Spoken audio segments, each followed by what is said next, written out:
There is a particular kind of danger that comes not from the extraordinary, but from the ordinary, not from the brilliant general with iron nerves and a gift for tactics, not from the charismatic tyrant whose voice could move mountains and shake the resolve of nations, but from the quiet man in the corner, the one who takes careful notes, the one who arrives early and stays late, the one who never forgets a name, never misses a detail, and never, not once, questions the purpose behind the task he has been given. That man is, in many ways, the most dangerous kind of person who can exist inside a machinery of power, because he does not need to believe in himself to be effective. He only needs to believe in the system, and if the system is built on hatred, on hierarchy, on the reduction of human beings to categories and classifications, then a man like that becomes something almost impossible to stop. This is the story of Heinrich Himmler. And before we go any further, it is worth saying clearly, this is not a story about a monster in the way we usually imagine monsters. It is not a story about someone who was born wrong, or obviously deranged, or visibly terrifying from childhood. It is something far more unsettling than that. It is a story about a deeply mediocre man, a man who failed at nearly everything he tried, a man who was laughed at, overlooked, and dismissed for most of his early life, a man who was, by almost every account, profoundly boring. And yet this boring, mediocre, laughed-at man would go on to command an empire within an empire. He would control secret police networks, concentration camps, racial bureaucracies, and mobile killing units operating across a continent. He would become the principal architect of some of the most systematic and deliberate murder in the history of civilization, not because he was exceptional, but because he was relentless, and because the world around him was, for a brief and catastrophic window of time, organized in a way that rewarded exactly the qualities he possessed: obsessive order, ideological rigidity, and an absolute willingness to carry out whatever was asked of him without flinching, without questioning, and without mercy. If you are settling in for the night, finding your comfortable position, letting the weight of the day begin to fall away, welcome. You are in exactly the right place. These long hours before sleep are a different kind of time, quieter, more spacious, the kind of time where the mind can actually sit with something complex without needing to rush toward a conclusion. And what we are going to explore together tonight is genuinely complex. It is history, yes, but it is also psychology. It is a study in how ordinary human weaknesses, the need for belonging, the hunger for purpose, the desperate desire to matter, can be redirected by the right ideology at the right moment into something catastrophic. We are going to trace the entire arc of Heinrich Himmler's rise to power, from his unremarkable childhood in Catholic middle-class Bavaria, through his fumbling years as a failed chicken farmer and amateur genealogist, through his slow, methodical ascent through the lower ranks of a movement that was itself still finding its shape, all the way to the moment when he stood at the apex of one of the most terrifying institutional networks ever constructed by a human being. We will not rush. We will follow the details, because the details matter, because this particular story is, at its heart, a story about what details can do in the wrong hands. Along the way, you will notice something that tends to catch people off guard the first time they study Himmler closely. He was, for most of his early life, a figure of genuine ridicule. His peers did not fear him. They barely registered him. He was the awkward boy who read too much and exercised too little. The young man who arrived too late to serve in the war he had romanticized, who came home to a defeated country and drifted through one humiliation after another. the aspiring farmer who could not make farming work. There is something almost painful about watching a life accumulate failure after failure, except that in this case, every failure drove him deeper into the ideology that would eventually give his failures meaning, or so he believed. That is the mechanism we need to understand. Not the ideology itself, but the psychological need it filled. The way that a system of belief which offered certainty, purpose, hierarchy, and someone to blame for every disappointment can become almost irresistible to a person who has spent years feeling overlooked and powerless. Himmler did not discover his ideology the way a scientist discovers a fact. He grew into it the way a vine grows into a wall, slowly, then completely, until the two could no longer be separated. By the time Adolf Hitler placed him in command of a small and largely ignored bodyguard unit in 1929, Himmler had been waiting for exactly this kind of opportunity his entire adult life. And what he did with that opportunity, how he took something that every other figure in the Nazi hierarchy had dismissed as unimportant, and quietly, systematically, over years of patient bureaucratic labor, transformed it into the most powerful and most feared organization in the Third Reich. That is the story we are here to tell tonight.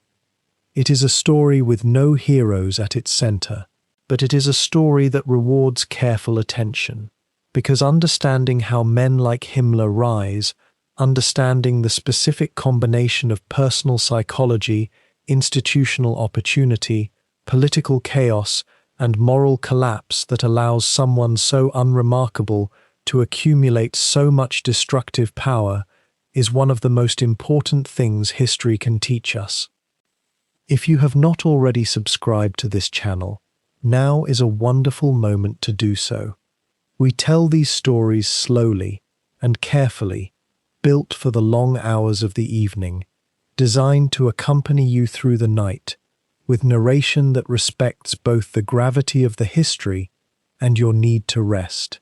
Every chapter we produce is researched with the same attention to detail that Himmler himself, in his own horrifying way, would have understood. The difference is that we bring that attention to the truth, not to the distortion of it.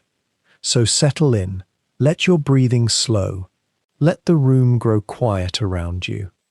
We are going to begin at the very beginning, with a boy in Bavaria, with a schoolmaster's son who kept meticulous journals and desperately wanted to be taken seriously, with someone who, on the surface, seemed like he would never amount to anything at all. History, unfortunately, proved otherwise. There is a particular kind of ambition that is born not from confidence, but from shame. It does not announce itself loudly or stride into rooms demanding attention. It grows quietly, in the margins of diaries and the careful arrangement of desk drawers, in the rigid posture of a boy who has learned that the world will not hand him respect and has therefore decided to manufacture it through sheer, exhausting will. This is where our story begins, not on a battlefield, not in the corridors of power, but in a modest apartment in Munich, Bavaria, on the 2nd of October 1901. A baby was born to a schoolmaster and his wife, and they named him Heinrich Luitpold Himmler. Nothing about that morning suggested catastrophe. Nothing about that name, that family, that quiet middle-class household gave any indication of what this child would one day set into motion. History rarely announces its monsters at birth. His father, Gebhard Himmler, was a man of discipline and social propriety, a secondary school teacher who had once served as a tutor to Bavarian royalty, a connection he wore as a quiet badge of distinction throughout his life. The household he maintained was structured, Catholic, and deeply conscious of its place in the social order.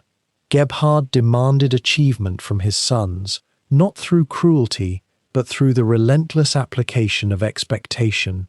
Education was not merely encouraged, It was the foundation upon which the family's identity rested.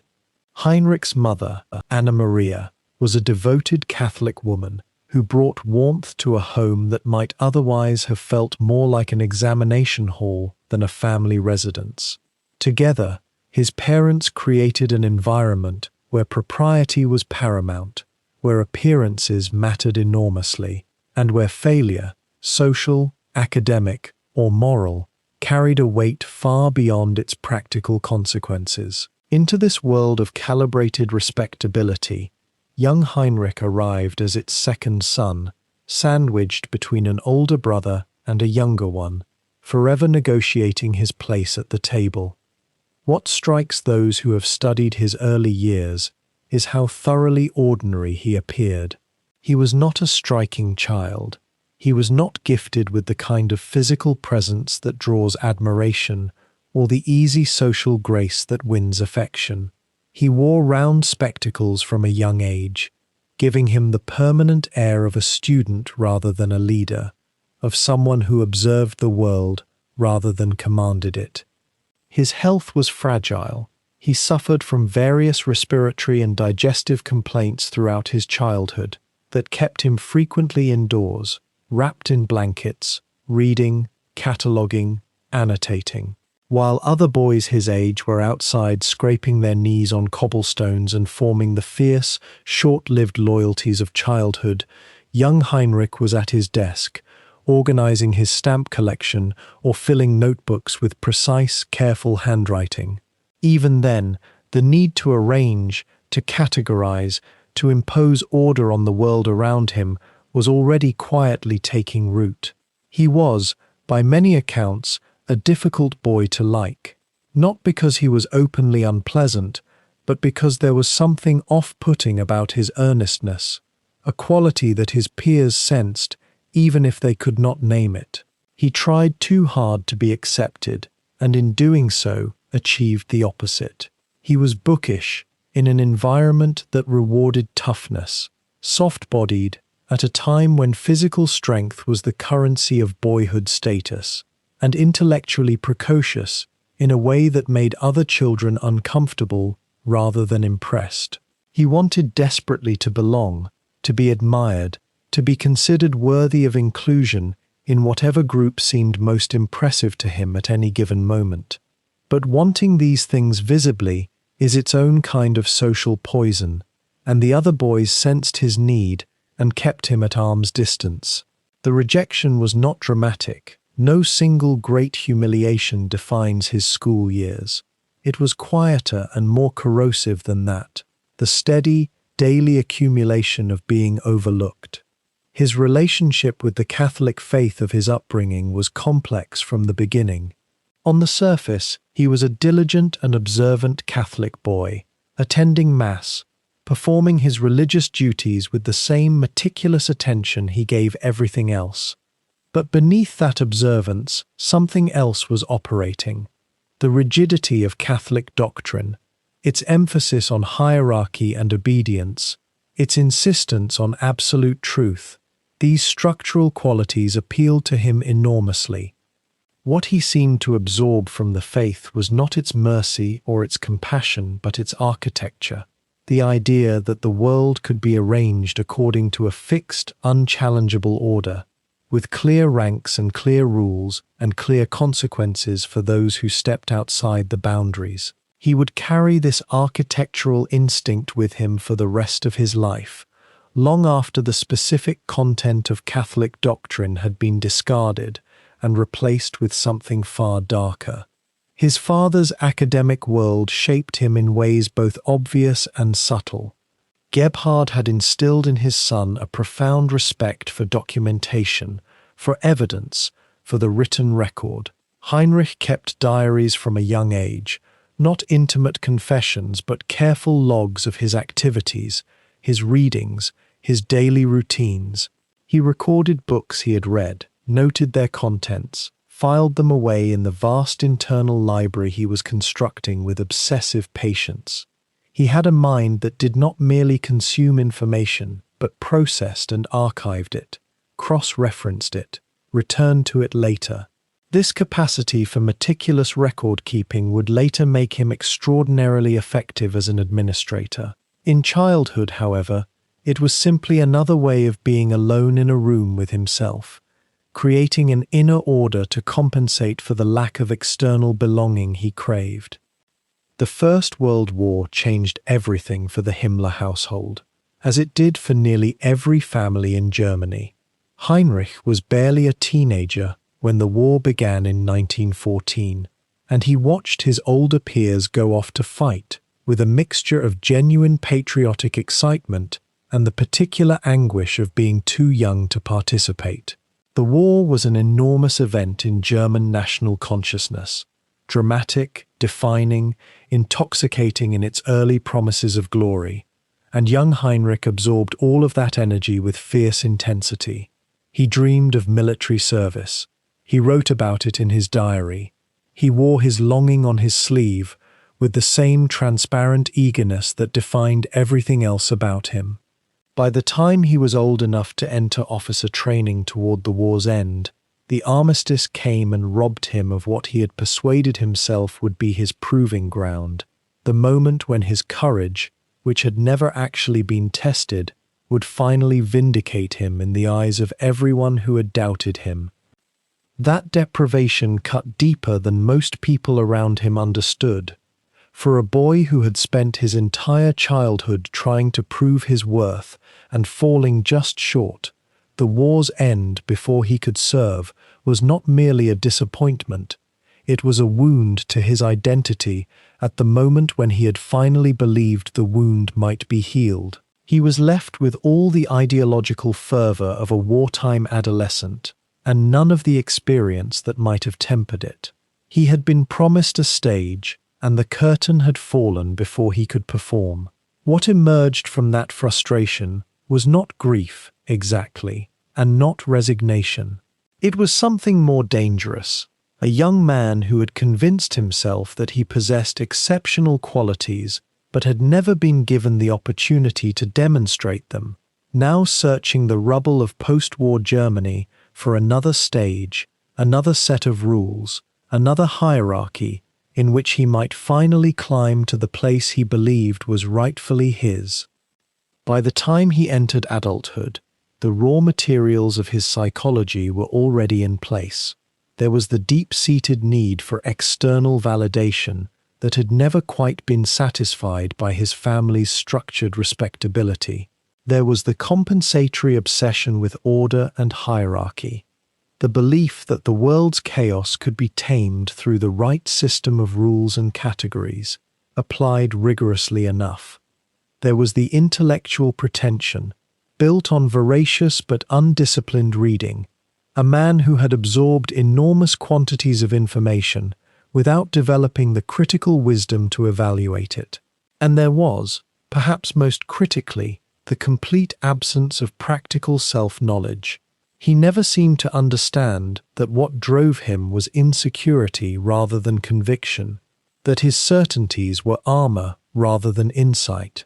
Men who do not understand their own motivations are among the most dangerous of all, because they cannot be argued out of positions they have not arrived at through argument. What must also be understood about the boy who became this man is how much he was a product of a particular time and place. Bavaria, in the early 20th century, was a region with deep Catholic roots, conservative social values, and a fiercely local pride that sat in complicated tension with the broader currents of German nationalism. It was a place where old hierarchies were beginning to crack under the pressure of industrialization, where the established certainties of class and religion were being tested by new and unsettling ideas. For a boy who needed certainty the way other boys needed friendship, this world of fracturing consensus was profoundly uncomfortable.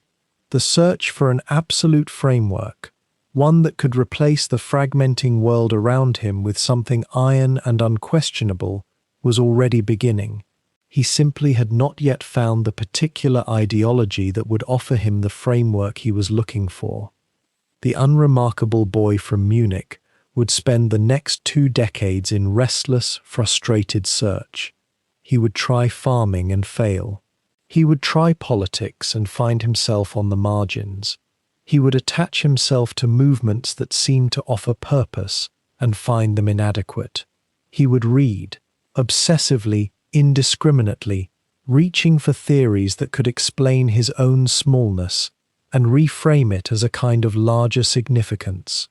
Piece by piece, in the quiet desperation of a man who cannot accept his own mediocrity, he would assemble a worldview so rigid and so brutal that it left no room for doubt, for contradiction, or for the basic humanity of anyone who stood outside its boundaries. All of that lay ahead. For now, there is only the boy in the apartment in Munich, pale, bespectacled, earnest, and already, in some irreducible way, profoundly lost. He was 18 years old when the guns finally fell silent, and the war he had so desperately wanted to fight had ended without him. For 4 years, the conflict had consumed everything: the fields of France and Belgium, the bodies of young men from every village and city in Germany, the old certainties of a continent that had believed itself civilized.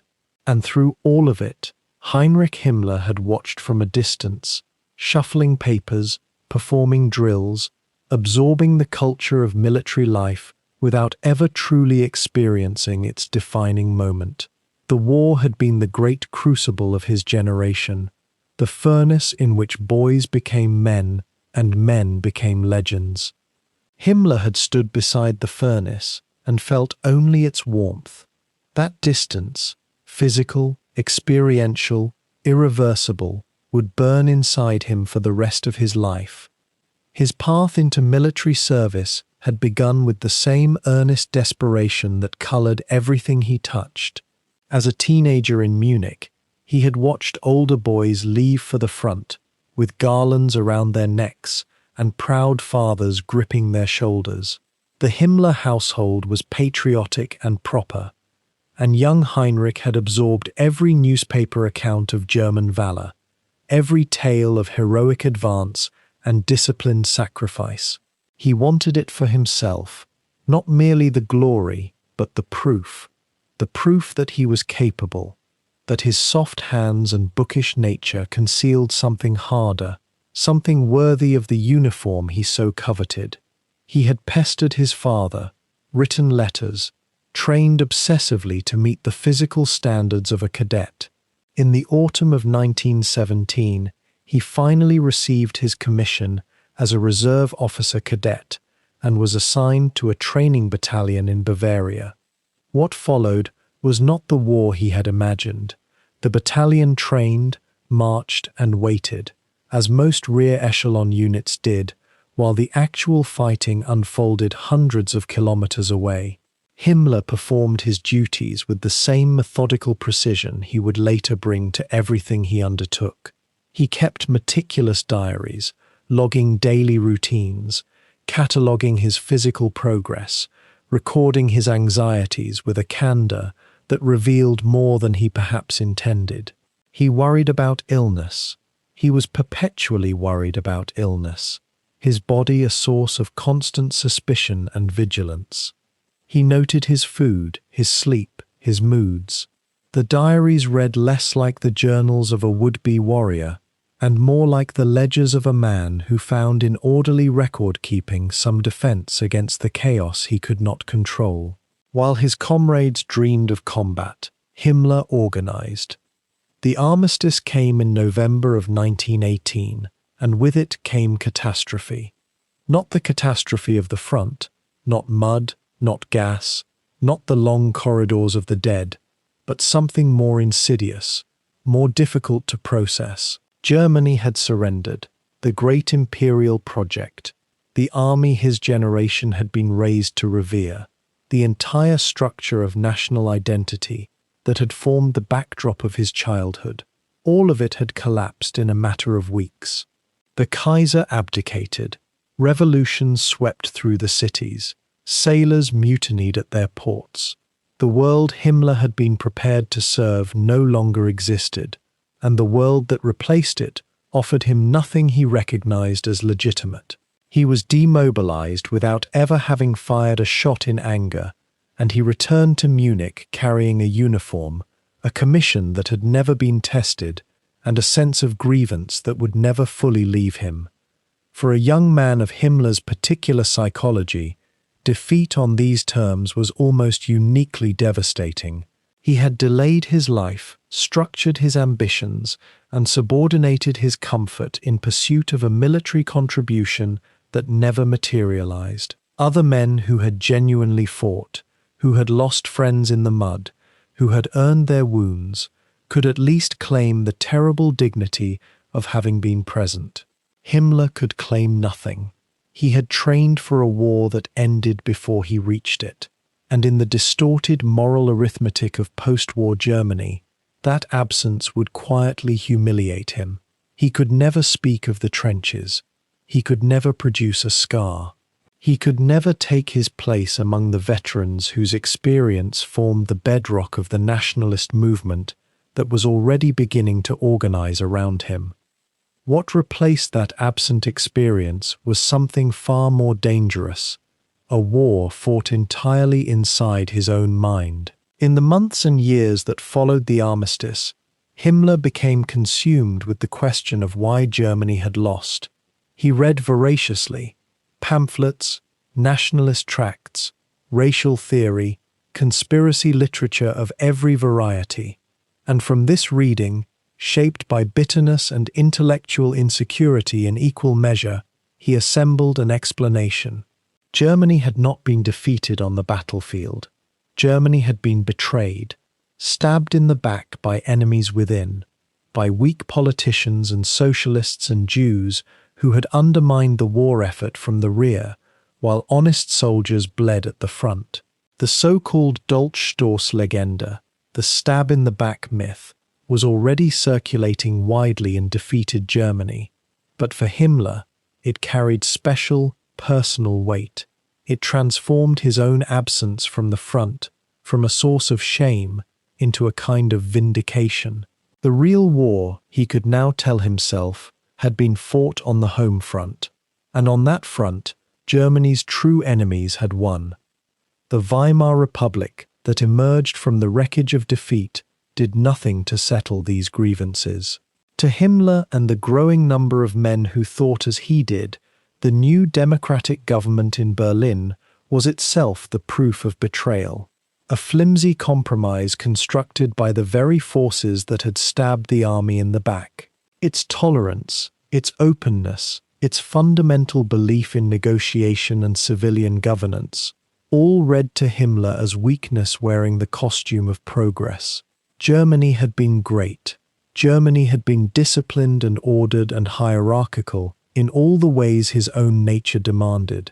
And now it was represented by parliamentary squabbling and economic chaos, and the humiliation of the Versailles peace terms, which stripped Germany of territory, saddled it with reparations, and reduced its army to a shadow formation. Every clause of that treaty felt to Himmler like a fresh wound, and his need to see it undone became something close to physical. There was also the personal dimension, though Himmler would never have framed it in those terms. He had come of age believing that military service and national glory would transform him, would complete something in him that had always felt unfinished. The schoolmaster's son, the boy who had been too soft for sport and too awkward for easy companionship, had looked to the war as the event that would finally make him solid, and it had not come. What came instead was defeat and disgrace, and a republic that seemed to mock everything he had been raised to believe was worth dying for. The wound to German national pride and the wound to Himmler's personal pride had fused into something he could no longer separate. Germany's humiliation was his humiliation. Germany's renewal would be his redemption. This fusion had consequences that would echo across decades. A man who processes national defeat as personal injury, who cannot distinguish between the fate of the nation and the fate of his own unvalidated identity, becomes capable of justifying almost anything in the name of reversal. If Germany's suffering was caused by internal enemies, racial enemies, ideological enemies, then those enemies had to be identified, isolated, and eliminated with the same precision that Himmler brought to his diaries and his training records. The logic was clean, self-contained, and utterly catastrophic. And in the fertile soil of Weimar Germany's economic misery and political instability, that logic found more takers with every passing year. By the early 1920s, Himmler had found his direction, not yet fully, not yet with the cold institutional clarity he would eventually develop, but in outline. He was drawn to the paramilitary organizations springing up across Bavaria, groups of angry veterans and nationalist idealists who refused to accept the Republic or its terms. He joined a rifle club, drilled with reserve units, attended political meetings where speakers connected every German grievance to the same familiar catalogue of enemies. He began to read more deeply into racial theory, the pseudo-scientific literature that claimed human civilization was fundamentally a struggle between racial groups, that the German people carried a superior biological inheritance, and that this inheritance was being diluted and corrupted by those who did not share it. None of this was original. All of it confirmed what he had already decided to believe. What distinguished Himmler from the many other angry young men circulating through these spaces was his particular quality of attention. He was not a brawler or a street agitator. He was a note-taker, a file-keeper, a man who found in the act of cataloguing the world a form of power that physical strength had never given him. He recorded names, read genealogies, clipped articles, annotated pamphlets. The rage that lived inside him did not express itself as noise. It expressed itself as organization, and that made it infinitely more dangerous than the louder fury of the men around him. Anger that shouts eventually exhausts itself.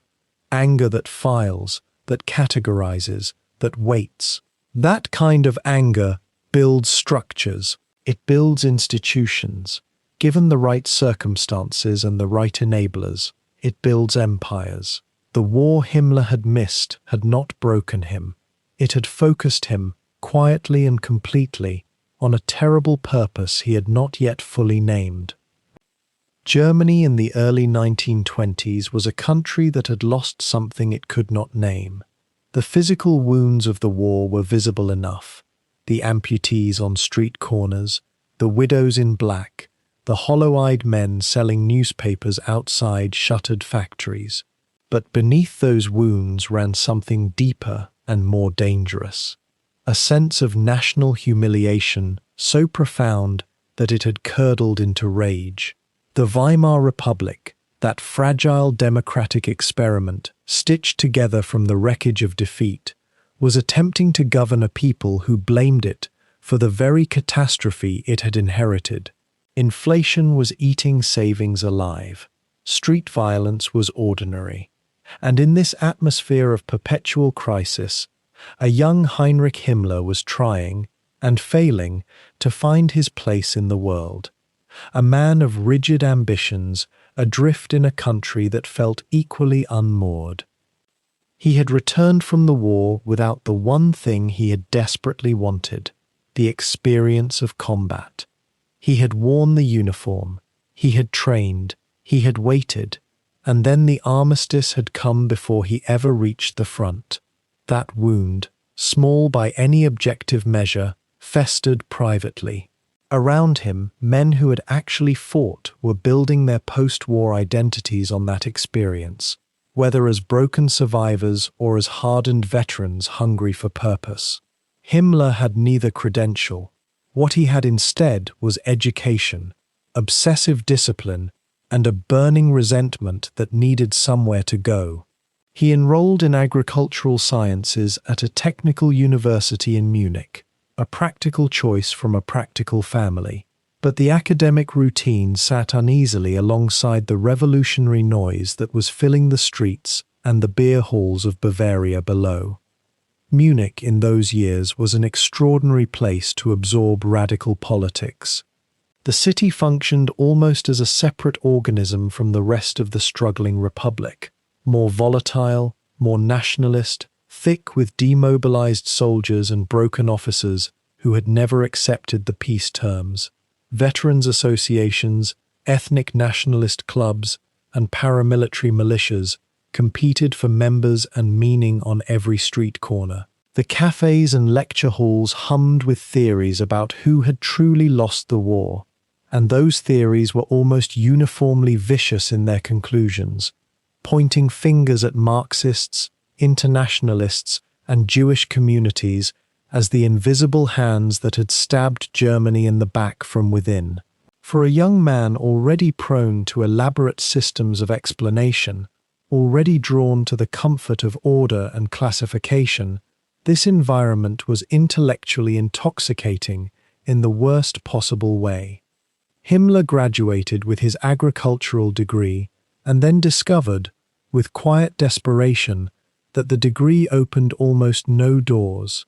The German economy in 1923 was not merely struggling, it was in freefall. Hyperinflation reached a grotesque extreme that year, transforming ordinary transactions into absurdities, wiping out the savings of the middle-class families who had believed in thrift and propriety as civic virtues. For a household like the one Himmler had grown up in, this was not merely an economic problem, it was a moral insult. His father had taught him that hard work, discipline, and respectability would be rewarded. The Republic was proving his father wrong every single day. The psychological effect on Himmler, already alienated, already searching, was to confirm every dark suspicion he was developing about who was to blame and what needed to be done about it. He took a position with a fertilizer company, a small and entirely unglamorous posting that had nothing to do with the heroic national rebirth he was privately fantasizing about. The work was mundane, the surroundings were provincial, and the contrast between his inner world, increasingly populated with grandiose ideological visions, and his outer circumstances grew more difficult to bear with each passing month. He was a man of 22, 23, drifting through the kind of ordinary working life that felt to him like a form of slow suffocation. But he was also watching, reading. He kept a diary throughout this period, filling it with observations about books he consumed, people he met, and ideas he was testing and discarding. The diary reveals a mind in ferment, not brilliant, not original, but relentlessly acquisitive, absorbing and cataloguing every theory that offered a coherent explanation for Germany's suffering and a clear path to its restoration. The theories he was gravitating toward had been circulating in German-speaking Europe for decades before Himmler encountered them, building on a long tradition of pseudo-scientific racial thought that cloaked social prejudice in the language of biology and anthropology. These ideas proposed that humanity was not a single family, but a hierarchy of distinct races, each with fixed characteristics, each locked in permanent competition for survival and dominance. At the top of this invented hierarchy sat the Nordic or Aryan peoples, tall, fair, supposedly possessed of superior intellectual and moral qualities. At various rungs below stood everyone else, categorized, ranked, and dismissed with clinical coldness. Himmler read widely in this tradition, approaching it not as one perspective among many, but as revealed truth, the way another man of his Catholic upbringing might have approached Scripture. He wasn't evaluating these ideas critically, he was converting. Alongside racial theory, he was drawn to the emerging world of right-wing paramilitary organizations that were proliferating across Bavaria and beyond. Germany's post-war settlement had officially disbanded its military to strict limits, but no clause in any treaty could disarm the nationalist imagination. Irregular armed groups, some openly political, some presenting themselves as veterans' associations or sporting clubs, provided both community and purpose for men who could not let the war end. Himmler began associating with these circles, attending meetings, wearing insignia, participating in the rituals of belonging that such organizations provided. He was not a natural soldier, and everyone in these rooms could see it. He was bookish, slight, visibly more comfortable with a ledger than a rifle, but he was meticulous, reliable, and fanatical in his commitment, qualities that any organizational body values regardless of physical stature. The failed Munich Putsch of November 1923 briefly yanked him into direct history. He was associated, at the margins, with the nationalist groups involved in the attempted uprising, and he carried a flag during some of the proceedings. A participant, but not a leader, not a figure of any consequence in those chaotic hours. The putsch collapsed quickly. Its principal organizers were arrested or fled, and the Republic survived the assault on its institutions. For Himmler, the episode was instructive in complex ways. It demonstrated the limits of raw political violence without systematic organization. It also, paradoxically, reinforced his conviction that the Republic was a temporary aberration, that its survival was simply a delay, and that the forces of nationalist renewal would eventually triumph if they were better organized, better disciplined, and more strategically patient than the men who had rushed impulsively through the streets of Munich that November. During these years, he was also developing what would become a lifelong obsession with genealogy and ancestry, not yet as formal policy, but as a personal practice, almost a compulsion. He researched bloodlines with the focus of a man trying to solve an equation, tracing family trees with painstaking care, noting racial characteristics, recording observations in the elaborate handwriting of someone who believed that every detail mattered profoundly. He was drawn to the idea that the past was readable in the body, that the physical and moral qualities of a person were encoded in their ancestry, like a text waiting to be deciphered. This was not science, but in his mind, and in the minds of many in his intellectual orbit, it wore science's clothing convincingly enough. The categories he was building, the hierarchies he was mapping, these were the early blueprints of something he could not yet fully articulate, but was already beginning to feel compelled to construct. His personal life in these years was modest, to the point of near invisibility. He moved between rooms and postings, cultivated friendships within nationalist circles, wrote letters home to his parents in the careful, dutiful tone of a son who wanted to appear more stable than he actually was. He was not a charismatic figure in any conventional sense. No one who met Himmler in the early 1920s left a record of being electrified by his presence. What they noted, when they noted anything, was his seriousness, his precision, and the uncomfortable intensity with which he pursued whatever subject currently held his attention. These were not qualities that won him admiration or easy companionship. They made him, instead, quietly useful to organizations that needed someone who would do the unglamorous administrative work that more colorful personalities found beneath them. It was a role he was beginning to inhabit, and to turn into a form of power. By the mid-1920s, the outline of a worldview was solidifying inside him, not yet fully systematized, but coherent enough to give his drifting life a kind of terrible direction. Germany had been betrayed from within. The Republic was the institutionalization of that betrayal. The blood of the nation was being corrupted by forces that could only be resisted through radical, organized action.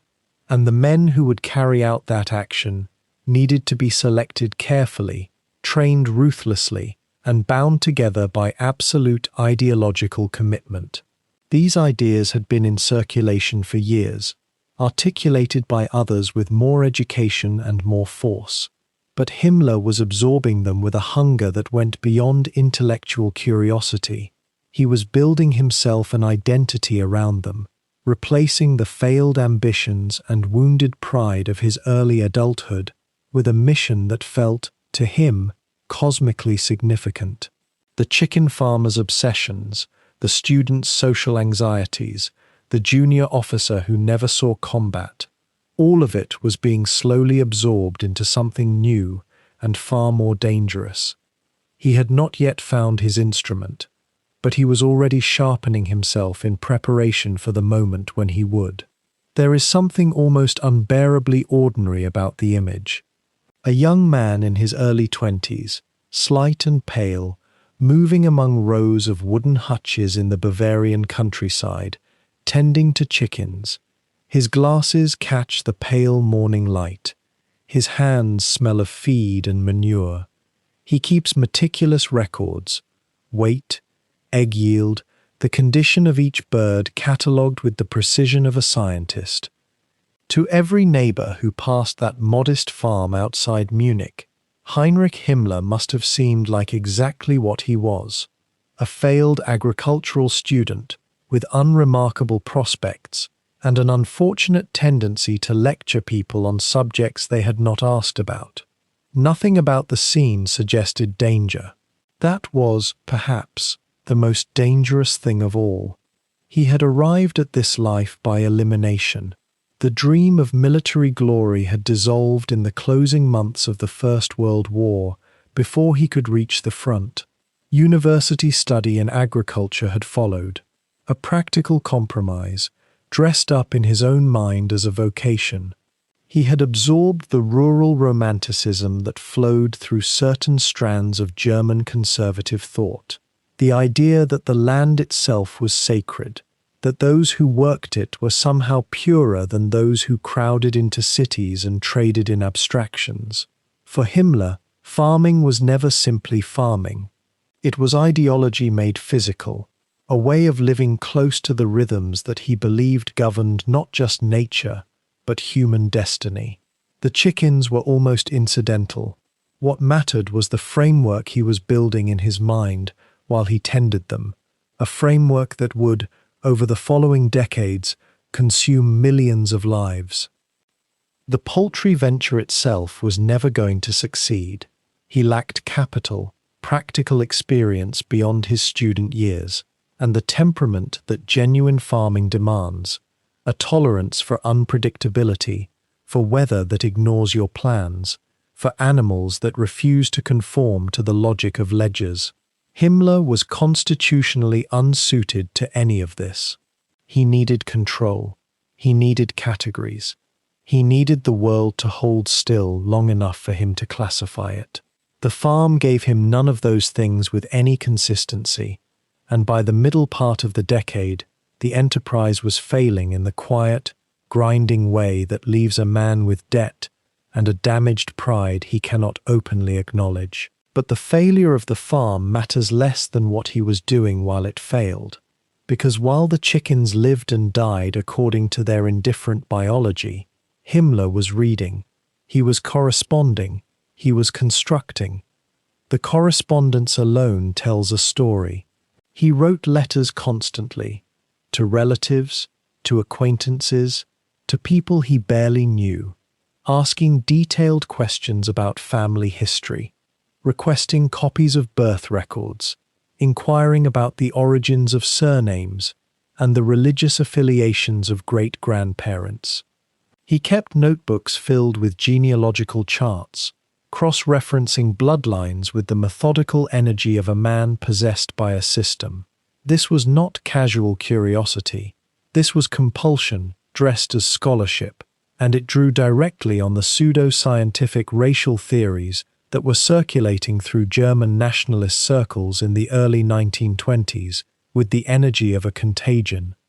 Books that claimed to offer biological explanations for cultural superiority, pamphlets that mapped human worth onto skull measurements and eye color, and the length of a family's unbroken presence in German-speaking lands, Himmler consumed all of it. He did not read critically. He read hungrily, selecting what confirmed what he already wanted to believe, and discarding the rest without acknowledging the discard. What he wanted to believe was a specific and terrible thing, that human beings could be organized according to the same principles he applied to his poultry records, that bloodlines could be managed. That undesirable traits, defined not by medicine but by ideology, could be bred out, and desirable ones bred in, through the application of will and record-keeping, and, if necessary, force. He had absorbed enough distorted Darwinism to frame this conviction in language that sounded, to those already predisposed toward it, like science. He spoke of heredity, of stock, of the long biological war that he believed was being fought beneath the surface of everyday European life. He believed some peoples were ascending and others declining, and that the direction of this movement was not fate, but a project, something that could be managed by those clear-eyed enough to understand it. In his mind, he was one of those people. The clarity he felt was absolute, and it terrified no one, because in those years it was still contained entirely within one unremarkable man's notebooks and letters. The genealogical obsession was not merely theoretical. He was applying it to himself. He traced his own family lines with the desperate hope of finding what he was looking for, evidence of pure, unbroken Germanic ancestry, stretching back without interruption or contamination. He was building a personal mythology, a story in which the modest schoolmaster's son from Munich was in fact the inheritor of something ancient and significant. Whether the records fully supported this story was less important than the act of constructing it. The construction itself was the point. Every chart he drew, every letter he sent requesting parish documents from rural churches, every ancestor he located and plotted on his expanding trees, each one was a brick in the wall he was building between himself and the nagging sense of inadequacy that had followed him since childhood. Genealogy was not history for Himmler. It was armor, and it connected directly to the racial theories he was absorbing, because those theories did not exist in a vacuum. They lived inside a broader German nationalist culture that was thriving in the fractured, humiliated, economically devastated world of Weimar Germany. The republic that had replaced the Kaiser's empire was widely despised by those who associated it with military defeat, reparations, inflation, and the erosion of traditional hierarchies. Into that vacuum had poured a torrent of extreme thought, some of it ancient, dressed up in modern biological language, some of it genuinely new, drawing on the misappropriated authority of genetics to justify what was, at its core, a hatred in search of a system. Himmler was a perfect vessel for this material. He had the ideological hunger, the methodical habits of mind, and the psychological need for a framework that would explain why the world had so far refused to recognize his significance. He was also developing, in these years, a quality that would serve him far better than intelligence in the world he was about to enter: the ability to appear calm and organized while simultaneously believing things that were irrational to their foundations. He could sit across a table from someone, discuss crop yields or administrative procedures in measured, careful tones, and simultaneously hold in his mind a complete cosmological vision in which human beings were divided into categories of biological worth, and the inferior ones were a threat to civilization itself. This compartmentalization, this capacity to function normally while carrying monstrous conviction, was not unusual in the circles he was moving toward.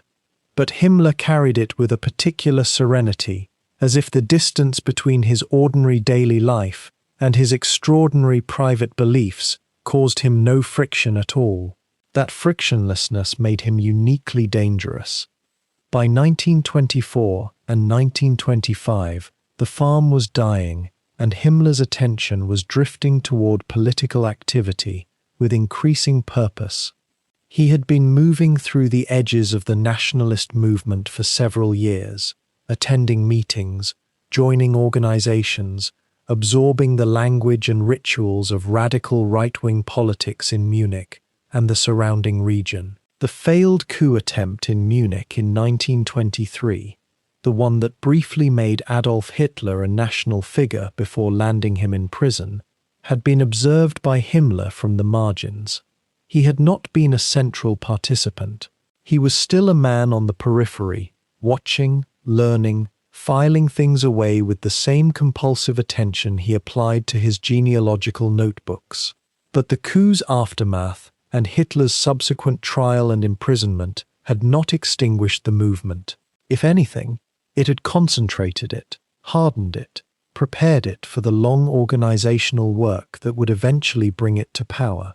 And Himmler was ready to throw himself into that work. What the farm years had given him, beyond the obsessions themselves, was a method. He understood something intuitively that many of his more passionate and less precise contemporaries did not, that ideology without organization is merely noise. He had spent 3 years watching biological systems, tracking records, applying categories. He had spent those same years reading and corresponding and building intellectual frameworks. He had developed a bureaucratic sensibility, a belief in the power of documentation, classification, and hierarchy, that was, in a different world and a different man, the temperament of a perfectly good civil servant. In this world, in this man, it was something else entirely. It was the administrative skeleton of a killing apparatus, still years away from being built, but already taking shape inside his head, with the quiet inevitability of a design being drawn before construction begins. There is a particular horror in looking back at this period, knowing what follows. The young man tending chickens in the Bavarian countryside, writing letters about great-grandparents, reading tracts about racial hierarchy, with the focused attention of a student preparing for an examination. He does not look like a monster in the making. He looks like a failure, a slightly peculiar, slightly intense, ultimately harmless young man who cannot quite get his life to work and compensates with obsessive hobbies and fringe political ideas. History is full of such people, and almost none of them do what Himmler did. The difference was not intelligence, and it was not charisma, and it was not even the depth of his convictions, because many men held convictions as dark as his and never had the opportunity to act on them at scale. The difference was the world he was about to walk into, a world that would take everything he had built in those quiet, failed years and give it an audience, a structure, a uniform, and ultimately a terrible, irreversible power. The chicken farmer was almost finished. Something else was about to begin. By 1926, Heinrich Himmler was a man adrift in his own ambitions. He was 25 years old, unmarried, modestly educated, and quietly furious at a world that had so far refused to recognize what he believed was his extraordinary potential. The poultry farming venture had come to nothing. The agricultural schemes had withered before they could root. He had filled notebooks with genealogical charts and racial theories, had read pamphlets until the ink seemed to blur before his eyes, had attached himself to one fringe political grouping after another, looking for something, or someone, capable of giving shape to the rage and yearning he carried inside him. He was not a man of charisma, he was not a man of physical courage, but he was a man of ferocious, almost clinical patience, and somewhere inside that unremarkable frame, behind those round wire spectacles and that soft, receding chin, something was waiting for the right catalyst. Munich in the mid-1920s was, in one sense, exactly the right place for that catalyst to appear. The city was alive with political electricity. Street meetings, shouted manifestos, pamphlets pressed into hands on every corner, and Himmler moved through it all like a scholar taking notes, absorbing, cataloguing, searching. The gathering where he first heard Adolf Hitler speak was not a state occasion. It was not a moment of obvious historic weight. It was the kind of crowded, smoky, overheated meeting hall event that punctuated Weimar political life the way church services had once punctuated an earlier Germany, regular, ritualized, and for the faithful, deeply necessary. Himmler had almost surely encountered Nazi Party literature before that evening and had already been circling the movement's outer edges for some time, but encountering ideology on a printed page and encountering Adolf Hitler in full rhetorical flight were two entirely different experiences. Hitler did not present an argument in any conventional sense. He did not build a careful case, cite statistics, or advance propositions that could be calmly evaluated. He worked through emotion, through grievance, through prophecy, through the dark music of collective shame transformed into collective fury. For a man like Himmler, who had spent years assembling his resentments into tidy intellectual frameworks, but had never felt them sing, the effect was not merely persuasive, it was revelatory. What Hitler gave Himmler in that hall was permission. Permission to take every half-formed conviction he had ever nursed, about race, about blood, about the alleged betrayal of Germany in 1918, about the supposed corruption rotting the Weimar Republic from within, and to treat those convictions not as eccentricities, but as urgent, sacred truths. Himmler had always believed he understood something that the comfortable, mediocre world around him refused to see. He had always felt that the disorder plaguing Germany was not accidental, but deliberately engineered by enemies he could name, categorize, and oppose. Hitler did not tell him anything he had not in some form already told himself, but Hitler told it with a force and certainty that transformed private obsession into shared mission. This is the peculiar alchemy of demagogy. It does not manufacture belief so much as it ignites belief that was always smoldering, waiting for the spark. In Himmler's case, the kindling had been accumulating for years. That evening in Munich lit it. He joined the Nazi Party shortly afterward, with the intensity of a convert who arrives late to a faith and must make up for lost time. There was nothing casual or exploratory about his commitment. He did not sample the movement the way a man might sample a new occupation, keeping one foot in the familiar world while testing the new one with the other. He threw himself in completely, with the totality of energy that characterized everything he believed worth doing. He began attending meetings compulsively, volunteering for organizational tasks that others found tedious, making himself useful in the small, unglamorous ways that form the actual connective tissue of any political movement. He was not the type to stand on a platform and electrify a crowd. He understood this clearly and did not fight it.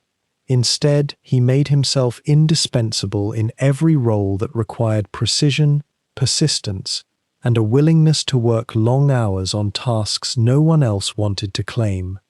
Within the Nazi movement of the mid-1920s, this combination of qualities was genuinely rare.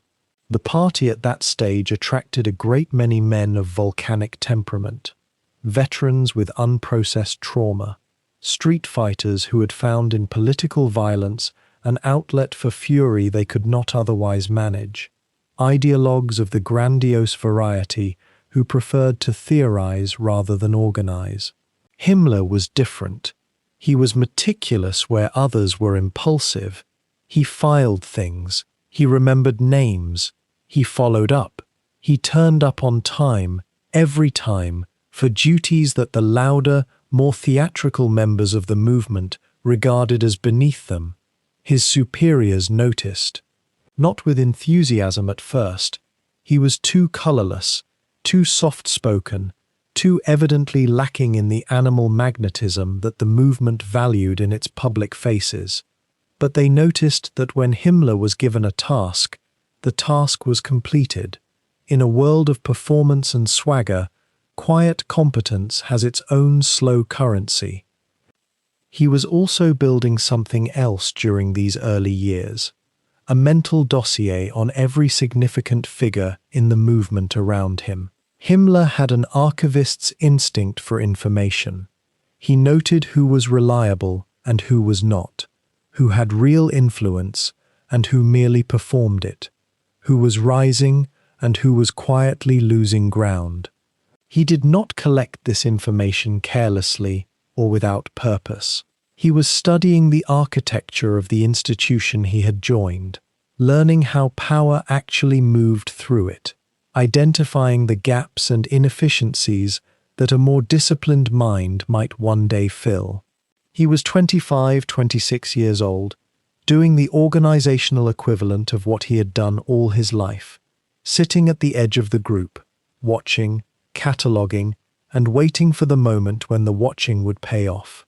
In a more stable society, this temperament might have made him a reasonably capable civil servant. In the Nazi movement of the late 1920s, it would make him something far more consequential.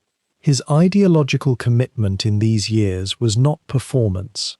This is worth stating clearly, because there is sometimes a temptation to view figures like Himmler as opportunists who wore ideology the way others wear uniforms. Functionally, without genuine belief. The evidence does not support that reading. The notebooks he kept, the letters he wrote, the personal diary entries that survive from this period all reveal a man who had absorbed racial theory so completely that it had become indistinguishable from his basic perception of the world. He did not calculate the utility of anti-Semitism or racial doctrine. He believed it with the bone-deep certainty of a man who has organized his entire inner life around a set of propositions and cannot conceive of an existence without them. This made him, in a sense, more dangerous than a pure opportunist. The opportunist can be deterred by consequences. The true believer is insulated from consequence by the conviction that he serves a higher necessity. His personal life during these years reflected the same rigid, almost monastic discipline he applied to his political work. He was not dissolute. He did not drink to excess or pursue the kind of chaotic personal behavior that characterized some of his movement colleagues. He kept himself governed by schedules, by duties, by the sense that self-indulgence was a form of weakness incompatible with the racial project he had dedicated himself to. He had opinions on diet, on physical fitness, on the proper conduct of a German of good blood, and he held himself to those opinions with the conviction of a man who believed his personal habits were themselves a form of ideological statement. There was something almost medieval in this self-conception, the idea of the disciplined knight who purifies himself in order to serve the cause more fully. Himmler would return to this imagery, explicitly, throughout his later career. In 1926 and 1927, he was already living it. The movement he had joined was itself in a period of critical transition. The catastrophic failure of the 1923 putsch had forced a strategic rethinking, a turn away from direct insurrectionary action and toward the slower, more patient work of electoral and institutional penetration. Hitler, operating under significant legal constraints on his public speaking in the immediate aftermath of the putsch trial, was rebuilding the party on a different model, one that required different kinds of people. The brawlers and putschists were still present and still useful in certain contexts, but the party also needed organizers, administrators, propagandists who could function systematically across a broad geographic and social range. Himmler was precisely that kind of person, and he arrived at precisely the moment when that kind of person had value. His timing was not accidental. It reflected an instinctive reading of where opportunity lay, the same calculation he had been making, quietly and without acknowledgement, since childhood. As 1926 moved into 1927, Himmler's position within the movement was still modest. He was not a figure of prominence. He held no major title, commanded no significant resources, led no dramatic operations. He was a junior functionary climbing a hierarchy that contained far more conspicuous men than himself. Men with military records, with public profiles, with the kind of hard biography that the movement liked to display. But Himmler was not competing with those men on their own terms. He was building on different ground, cultivating different skills, positioning himself for a kind of influence that was less visible but ultimately more durable than the influence of the platform fighter. Every filing cabinet he organized, every membership record he maintained, every small logistical problem he solved without complaint was a brick in an edifice that others had not yet recognized as being under construction. There is a particular quality that distinguishes men who rise through bureaucratic structures from men who rise through personal charisma, and that quality is patience. Charismatic men need an audience to sustain them. They require the visible confirmation that their power is being perceived and respected. Bureaucratic men can work in relative obscurity for long stretches, accumulating influence through mechanism rather than theatre, and can do so without the emotional toll that invisibility inflicts on the more performative personality. Himmler had this patience in abundance. He had been practicing it since school, since the war he did not fight in, since the farming venture that failed, since every slight and disappointment that had taught him, wrongly but indelibly, that the world's recognition had to be extracted rather than offered. He would wait, he would organize, he would make himself useful to the man he had heard in the Munich hall, and whose approval had already become the central fact of his political existence. He would become, quietly and with terrifying thoroughness, exactly what that man needed, and then, at precisely the right moment, he would make sure that was known. By the late 1920s, the Nazi movement was still a fringe organization clawing at the edges of German political life, loud and violent, and perpetually convinced that its moment was just around the corner. Heinrich Himmler was 30 years old, or close to it, and he had found his cause. The question that gnawed at him, the question that would define this entire period of his life, was not whether the cause was right, but whether he would ever be trusted with anything that mattered. He had joined the movement with a convert's ferocity, committed himself to its ideology with the thoroughness of a man who had finally found a framework capable of organizing his scattered resentments and hungers. Yet the party machinery kept him at arm's length from genuine authority, assigning him tasks that were useful but unglamorous, productive but unremarkable. He was a propagandist, an organizer, a man who wrote pamphlets and arranged meetings, and kept meticulous records while others brawled in the streets and earned the bruises that the movement celebrated as badges of revolutionary commitment. He spent these years watching, absorbing, and waiting, with the patience of someone who had learned very early that the world rarely handed anything to a man who looked the way he looked. The Sturmabteilung, the SA, known across Germany simply as the Stormtroopers, was the paramilitary arm of the Nazi movement, and in the late 1920s it was a vast, sprawling, increasingly ungovernable force.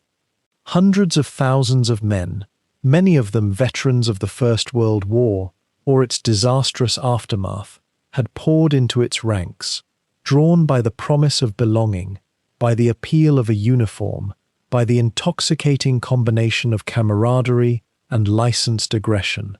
The SA's culture was rough, physical, and openly contemptuous of the kind of careful, intellectual engagement with ideology that Himmler favored.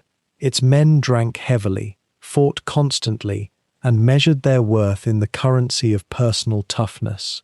Himmler, with his spectacles and his files, and his insistence on doctrinal correctness, was not their kind of soldier. He understood this completely. He did not attempt to compete on their terms, because he had long since accepted that he could not win at a game built for men who were larger, louder, and less afraid of pain than he was.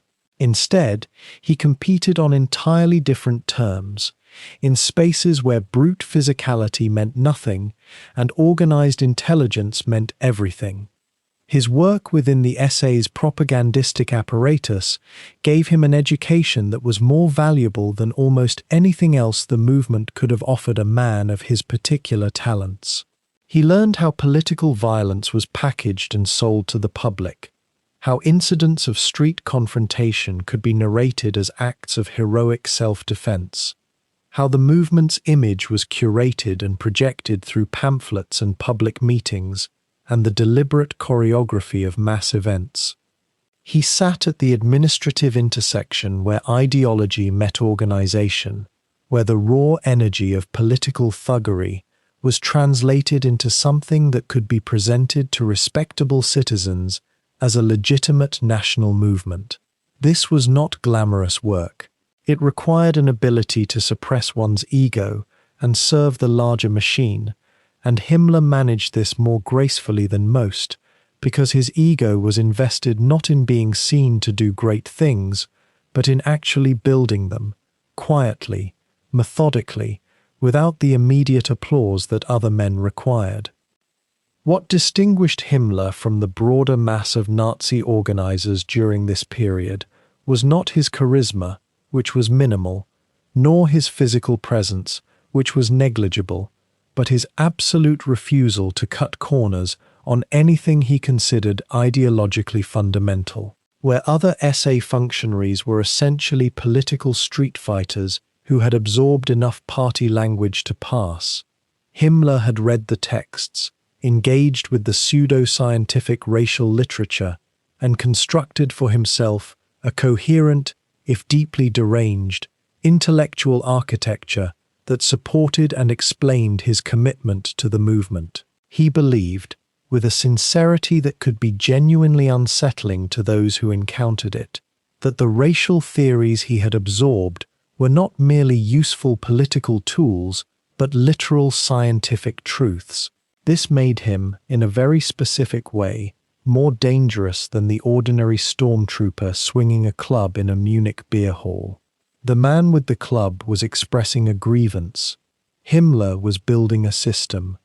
The frustration he carried during these years was real, and it shaped him.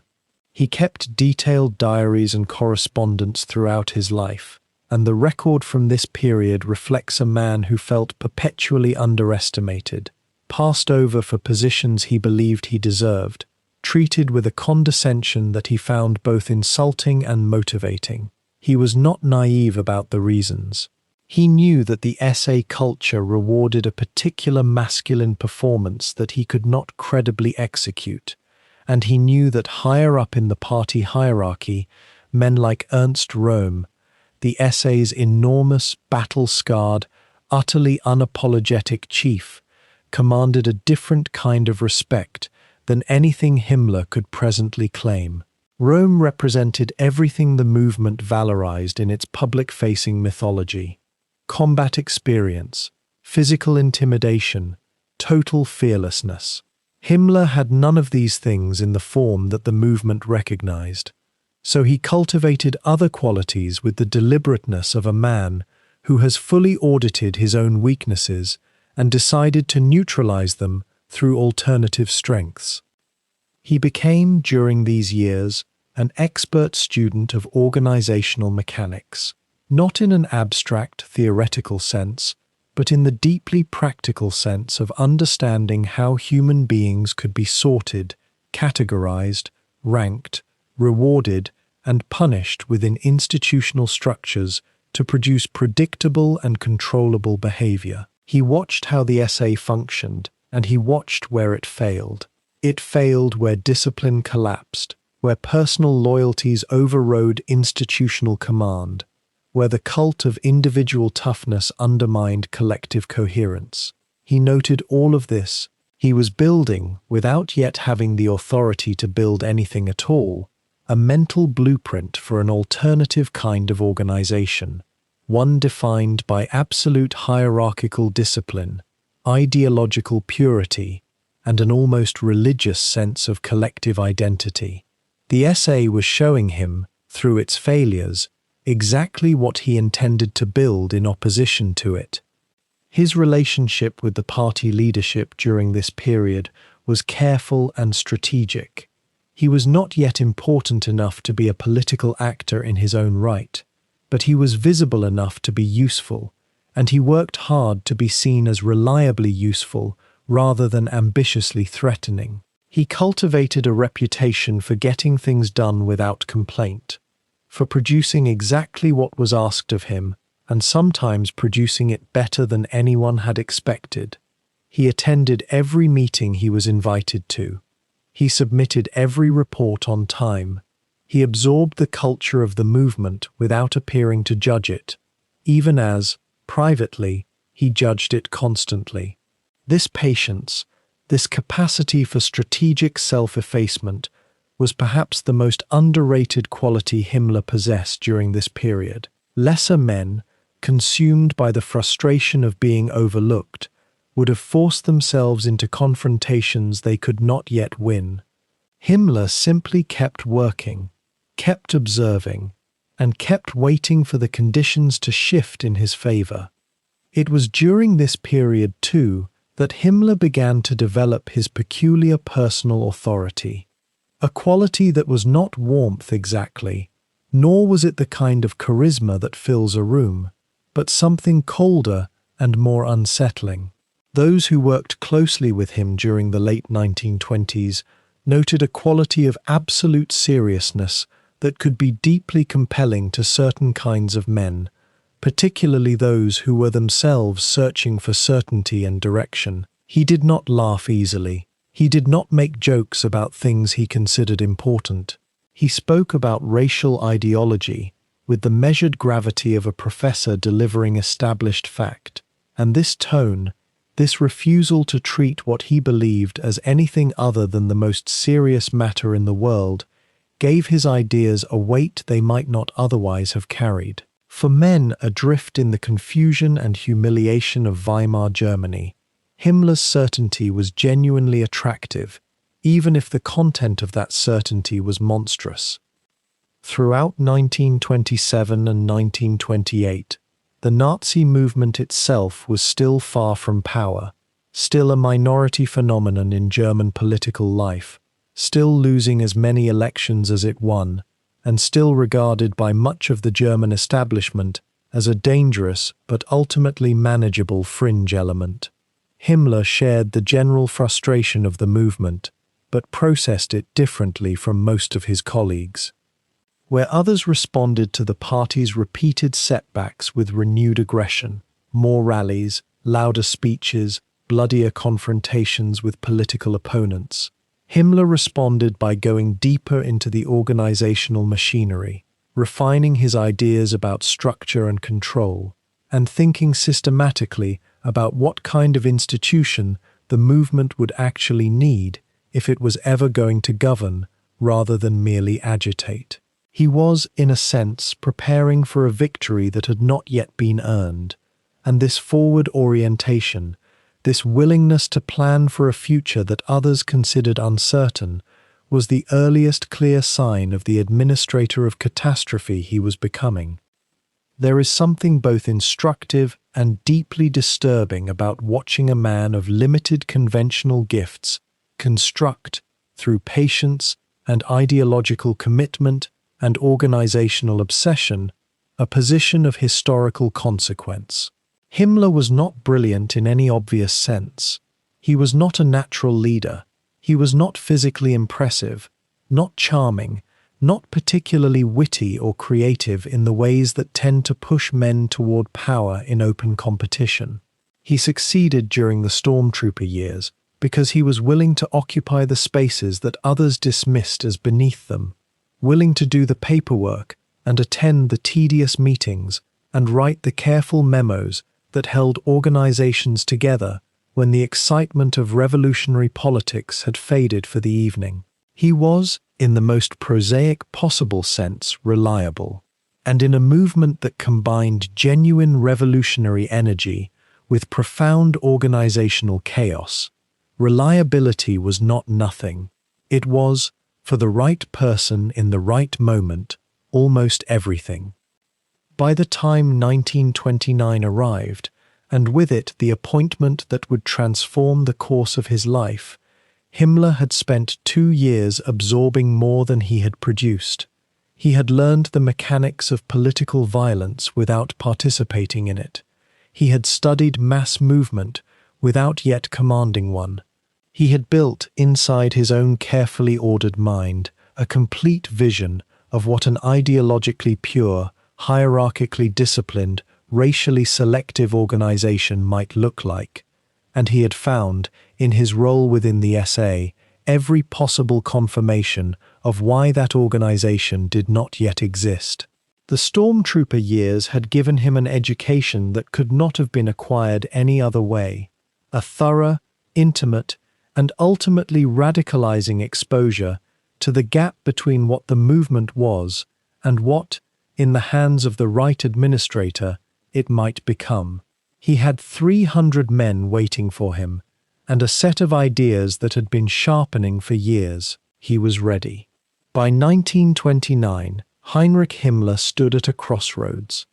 The man who had spent 5 years drifting through Nazi ranks as a mid-level propagandist and stormtrooper organizer had achieved little of note. His efforts within the SA, the brown-shirted stormtroopers, had been competent but unremarkable. He possessed none of the street-level authority of men like Ernst Röhm, who commanded the SA with theatrical brutality and genuine military presence. He had none of the magnetic charisma that allowed senior party figures to dominate rooms through force of personality. What Himmler possessed instead was something far less visible, an absolute capacity for detail, an almost religious devotion to organization, and an uncanny ability to perceive opportunity where others saw only tedium. The Nazi Party was expanding rapidly as Germany's economic crisis deepened and millions of desperate citizens turned toward radical solutions.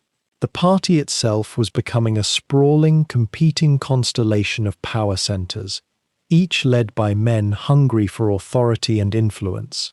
Within this chaos, a small unit called the SS, the Schutzstaffel, or Protection Squadron, existed in relative obscurity.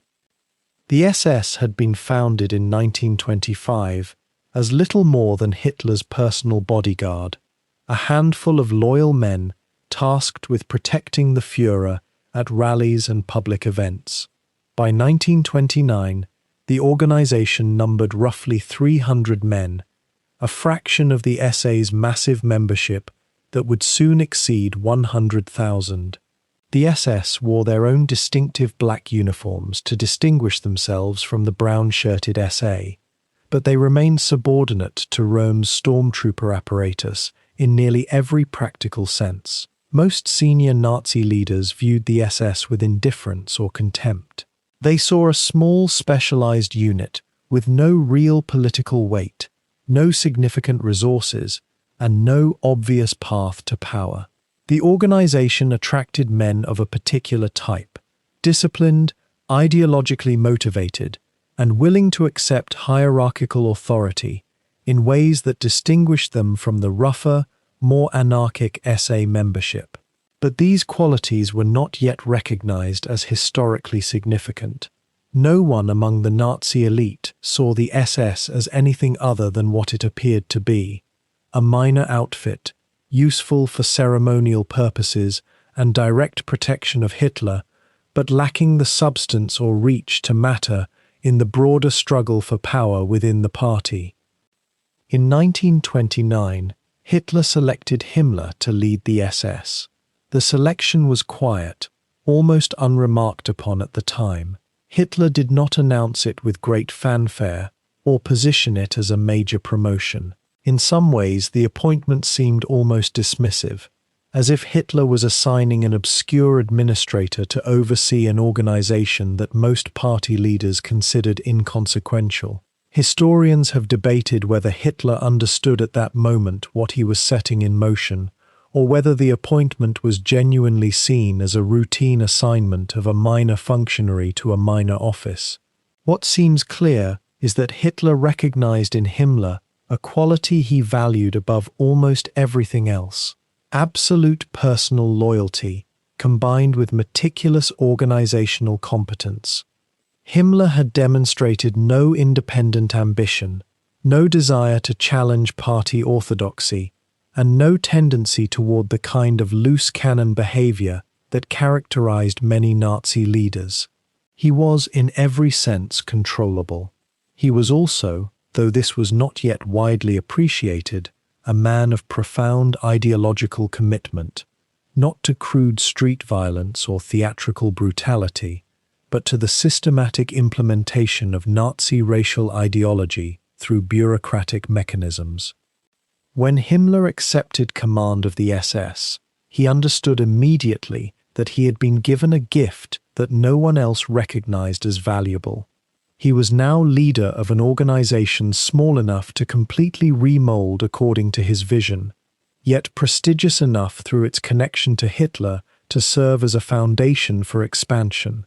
The position came with no constraints, no oversight, no competing power centers within the SS itself.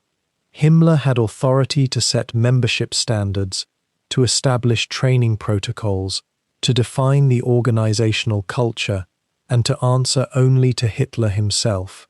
In his meticulous way, he began to construct something utterly unprecedented. He did not seek to replicate the SA's model of street brawlers and political enforcers. Instead, Himmler envisioned an organization built on entirely different principles: absolute obedience, rigid hierarchy, ideological purity, and selection based on alleged racial characteristics.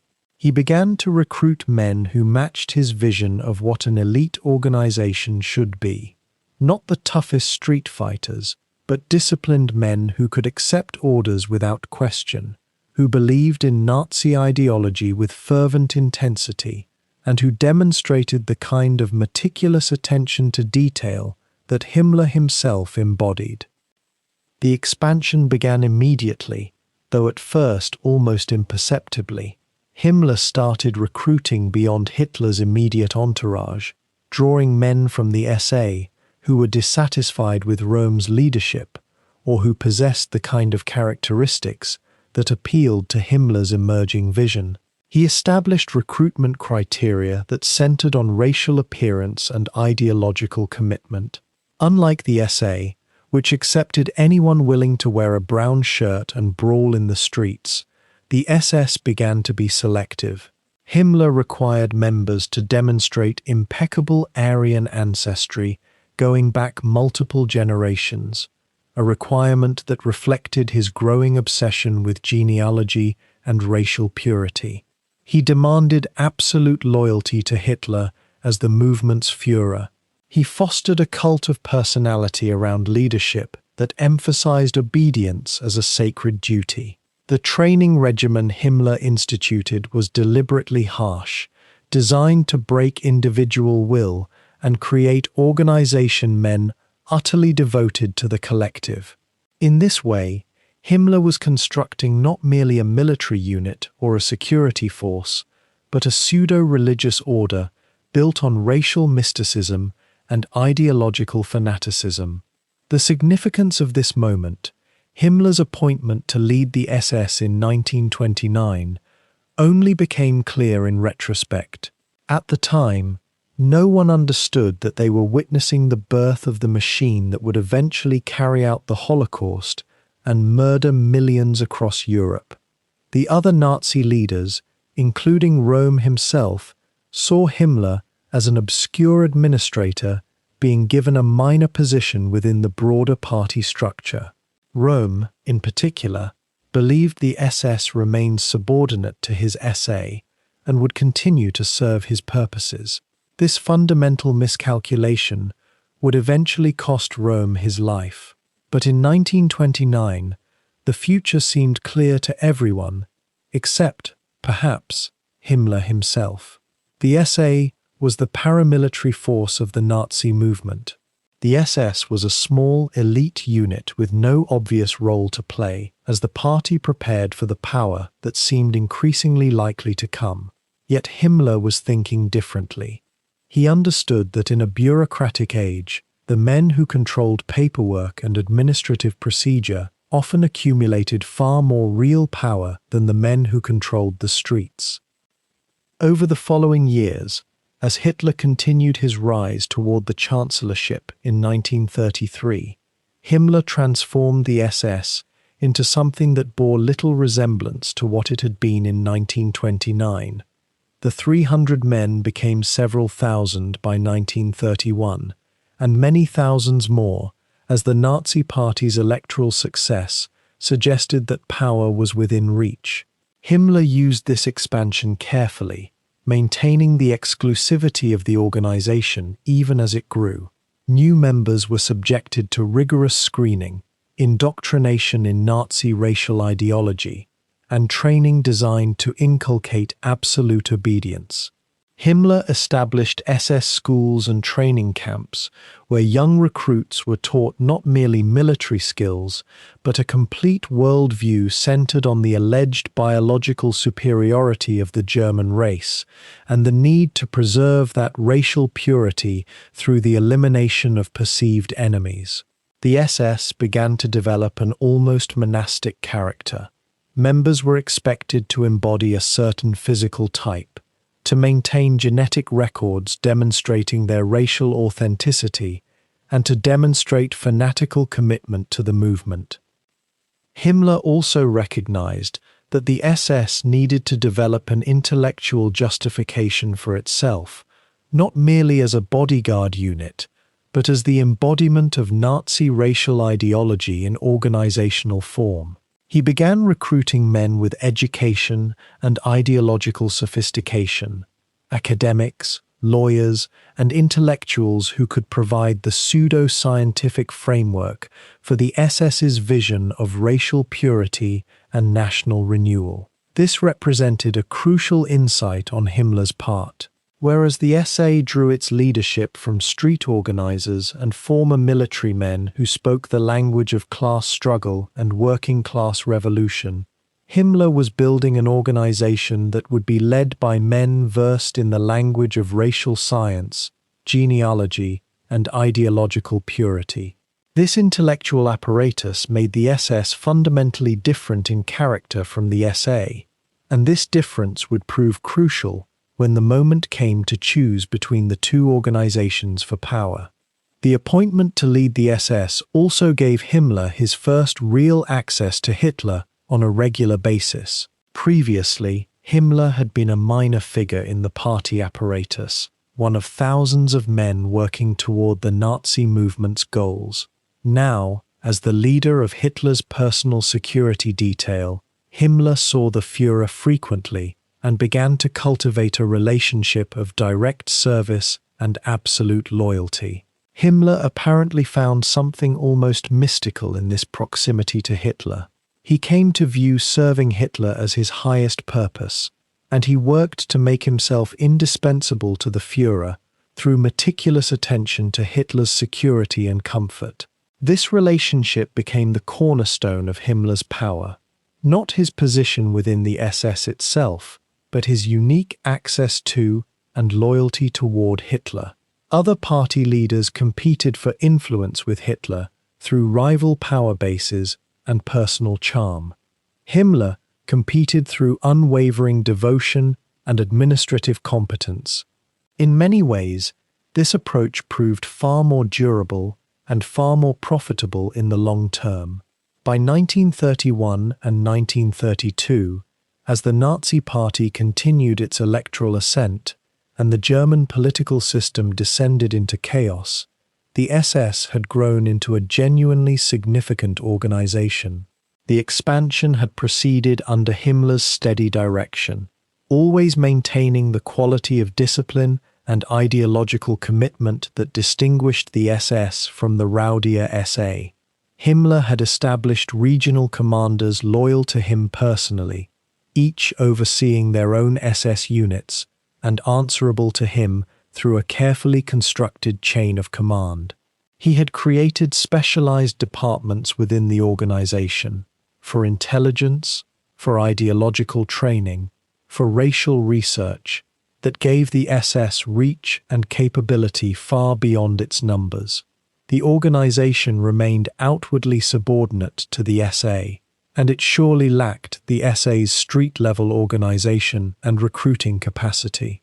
But Himmler had built something that the SA lacked, an organization characterized by discipline, ideological sophistication, and loyalty to the SS hierarchy rather than to diffuse local strongmen and party functionaries.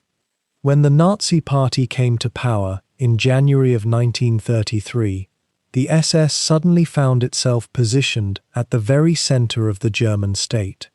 Himmler, as leader of this organization, became a crucial figure in the consolidation of Nazi rule. He began almost immediately to expand the SS's role beyond security into the realms of political police work and the administration of concentration camps. The organization that had been viewed as minor and insignificant just 4 years earlier was now rapidly accumulating power and authority. The men who had dismissed Himmler's appointment to lead the SS in 1929, men who saw it as an assignment to a dead end, had completely misread the trajectory of history. They had failed to understand that in an age of rapid militarization and the need for ruthless enforcement of ideology, an organization built on discipline, loyalty, and ideological fanaticism would prove far more valuable than one built on street-level toughness and decentralized authority. The fateful appointment in 1929 had placed an obscure, meticulous bureaucrat in command of an organization that most people overlooked. Himmler, however, had seen what others could not see, an opportunity to build something entirely new, something that would not compete with the SA on the SA's terms, but rather would gradually supersede it through organizational excellence and ideological commitment. He had seized upon an institution that others had ignored and began the patient work of transforming it into a machine that would eventually become the principal instrument of Nazi terror and genocide. No one in 1929 could have predicted this outcome. The appointment seemed routine, almost boring, but history would reveal that the selection of the obscure chicken farmer and failed propagandist to lead the SS was perhaps the most significant personnel decision Hitler ever made, the moment that set in motion the creation of the organization that would come to dominate the Nazi state and carry out its most horrific crimes. In this sense, the true power brokers of the era had looked at Heinrich Himmler and seen nothing. They had handed him an organization they did not value and failed to recognize that they had just given a man of absolute ideological commitment and meticulous organizational skill the foundation upon which to build an empire of terror. #The Fall Asleep to History, Audiobook Narration, Chapter 8. When Heinrich Himmler accepted command of the SS in 1929, he inherited an organization of roughly 300 men, a small elite bodyguard unit that most senior Nazi leaders barely acknowledged.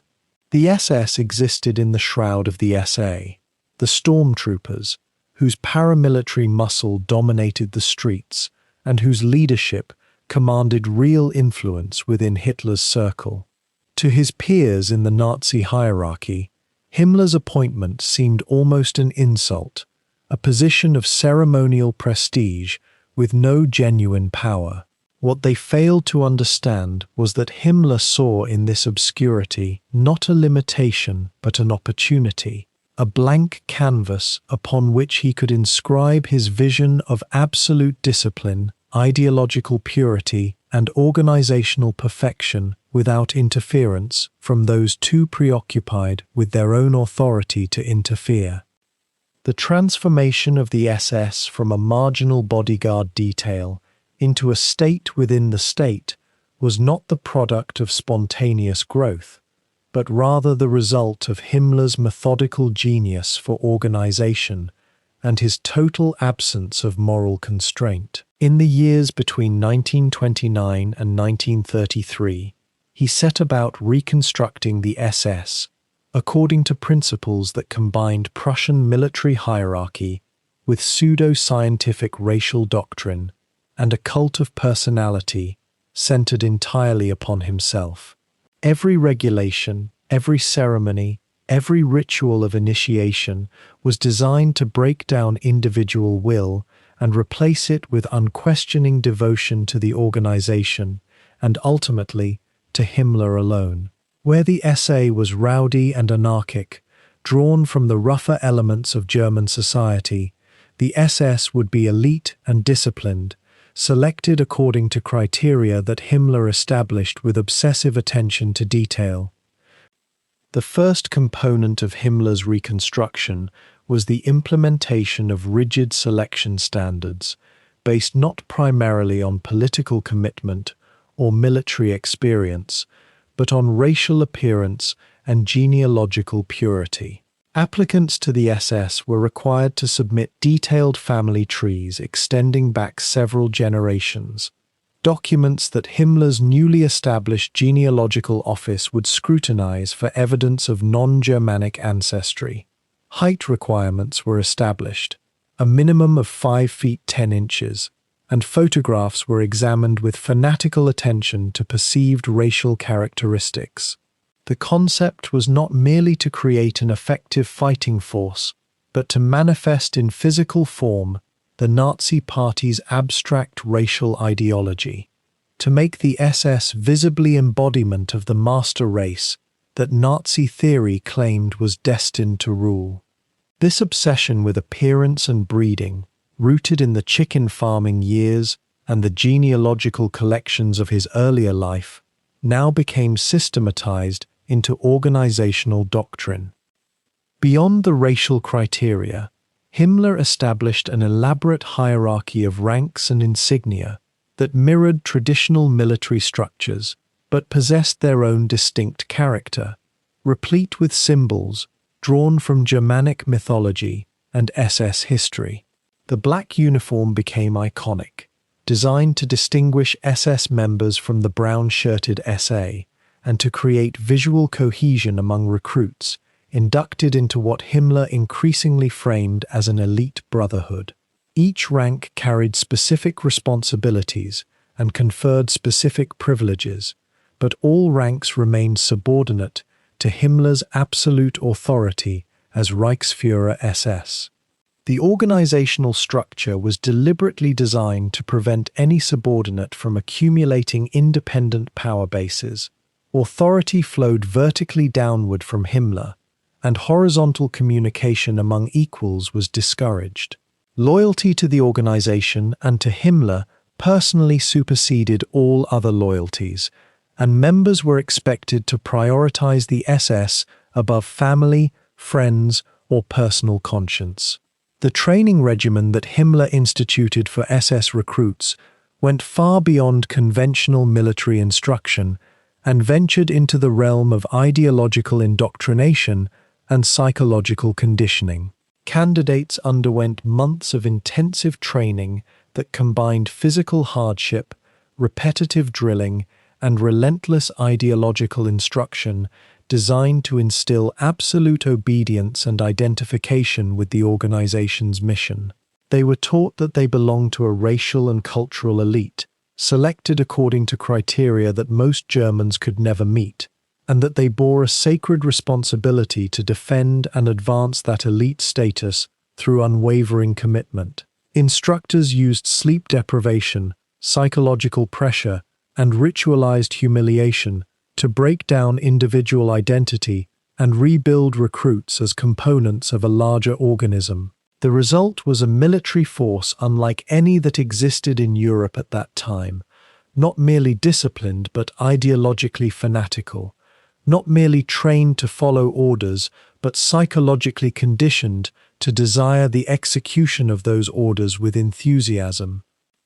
Himmler also understood that organizational expansion required institutional infrastructure that could support rapid growth while maintaining centralized control, and he built an administrative apparatus of remarkable complexity to manage his expanding organization. The SS Hauptamt, or SS Main Office, became the nerve center through which all policy flowed, and all decisions were ultimately routed for Himmler's personal approval. Beneath this central authority, he created specialized offices responsible for recruitment, training, racial genealogy, ideological instruction, and military organization. The Rasse- und Siedlungshauptamt, the Race and Settlement Office, became one of the most important institutions within the SS, responsible for maintaining genealogical records, establishing racial criteria for membership, and eventually overseeing the breeding programs that Himmler envisioned as the mechanism through which the SS would reproduce and perfect itself. This office transformed genealogy from an antiquarian hobby into a weapon of state policy and a tool for implementing racial discrimination on a systematic scale. The expansion of SS membership during these years was neither haphazard nor accidental, but rather the result of Himmler's strategy to position the organization as indispensable to Nazi Germany's security and ideological mission. Between 1929 and 1932, as Hitler consolidated power within the German state, the SS grew from 300 to more than 50,000 men, an expansion that reflected both increasing membership in the Nazi movement generally and Himmler's success in attracting ambitious young men who sought entry into what increasingly appeared to be an elite organization with genuine prospects for power and advancement. The growth was accelerated by the creation of the SS Verfügungstruppe, a militarized formation within the SS that combined police and military functions and suggested that the organization had a military purpose beyond mere ceremonial bodyguard duties. This suggestion of military power made the SS attractive to young men interested in military careers and helped differentiate it from the more rough-and-tumble SA. Himmler's relationship with Hitler during these critical years was crucial to the SS's transformation, as the Führer proved willing to grant his meticulous subordinate considerable latitude in developing the organization according to Himmler's vision. Hitler apparently saw in Himmler a loyal functionary who could be trusted to execute policy without question or deviation, and he was increasingly attracted to the SS's emphasis on ideological purity and absolute obedience. The organizational model that Himmler was developing, with its emphasis on racial selection, hierarchical structure, and fanatical loyalty, aligned closely with Hitler's own conceptualization of how Nazi Germany should be structured and how the racial state should be organized. In granting Himmler freedom to develop the SS, Hitler was effectively allowing his subordinate to construct a parallel power structure, one that could eventually rival or supersede other institutions of state power. Himmler, for his part, maintained the careful deference and formal respect that Hitler demanded from his subordinates, always presenting himself as the faithful executor of the Führer's will, rather than as an independent actor pursuing his own ambitions.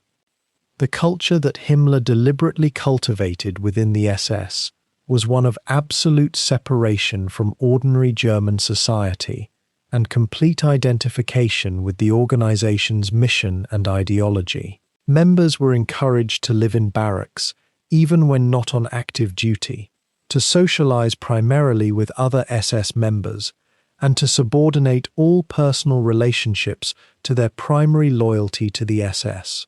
Marriages were approved only if both partners met racial criteria and demonstrated ideological commitment.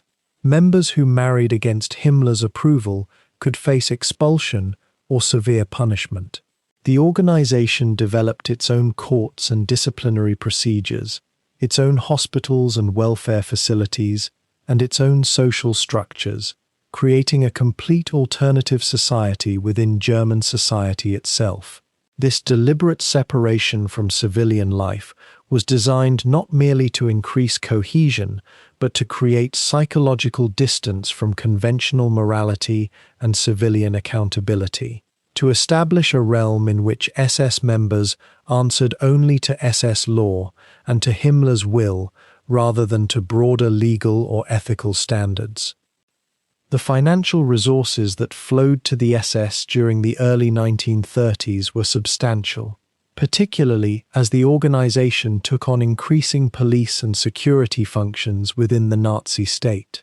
Himmler understood that expansion required not merely ideological commitment, but concrete resources, uniforms, weapons, buildings, and salaries for the growing officer corps.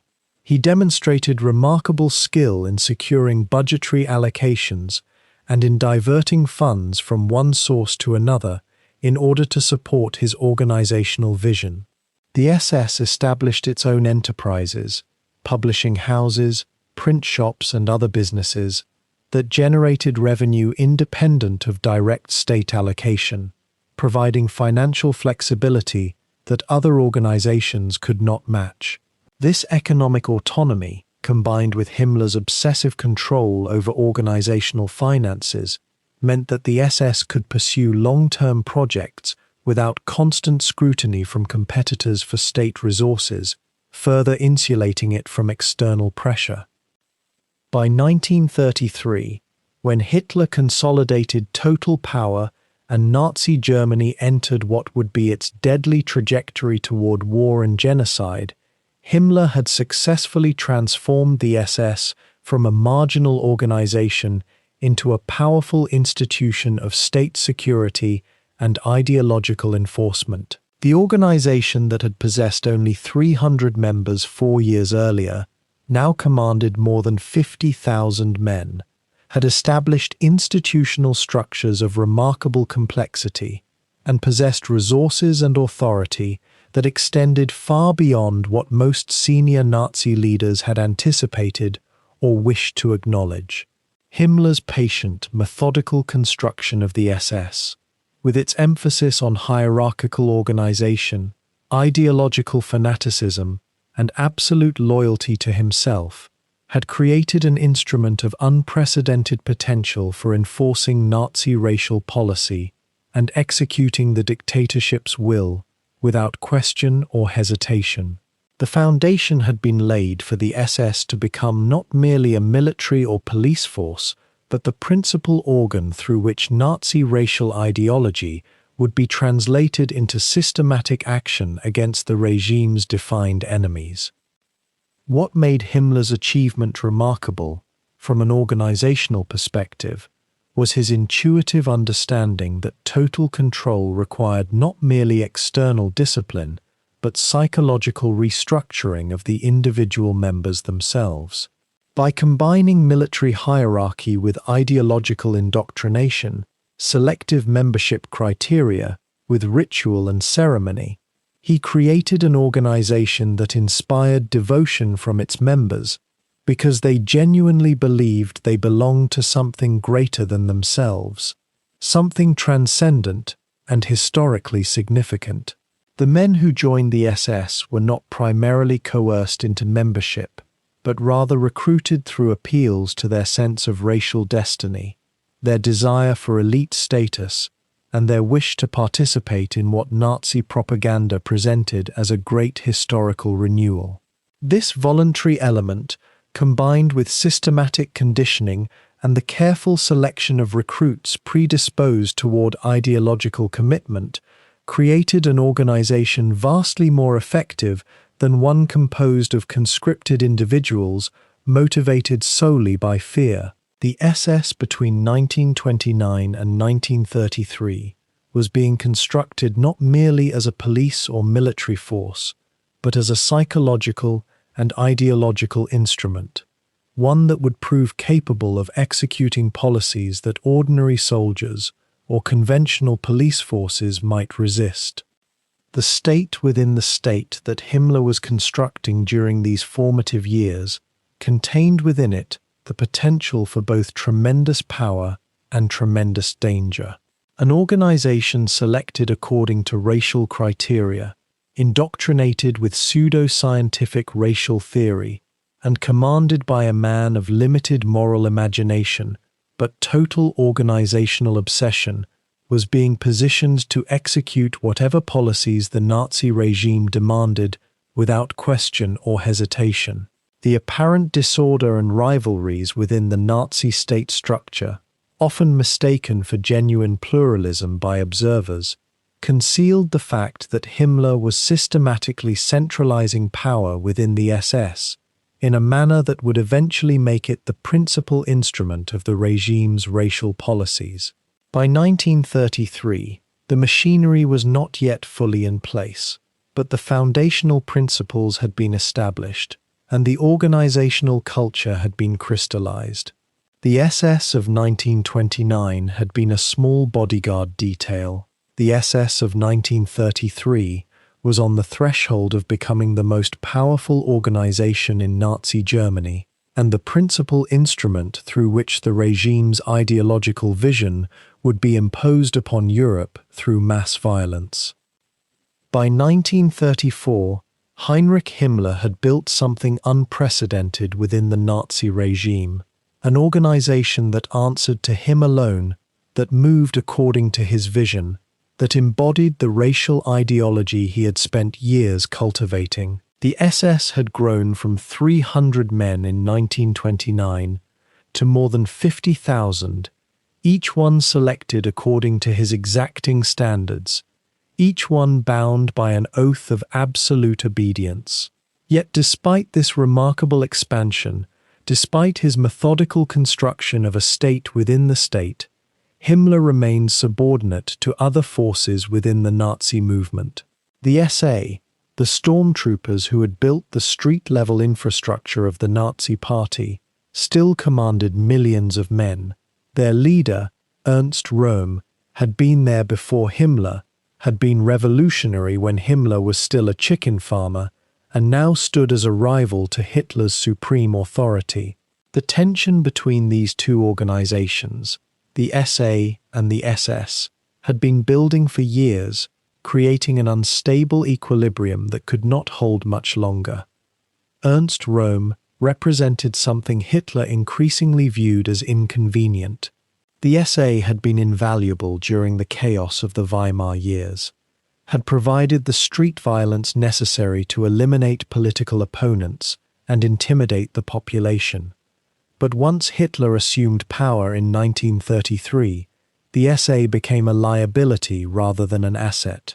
Rome controlled millions of armed men who answered to him more than to the Führer, who represented a revolutionary impulse that threatened the conservative establishment Hitler had begun cultivating, and who harbored ambitions to transform the Nazi movement into something more radical than Hitler was willing to permit.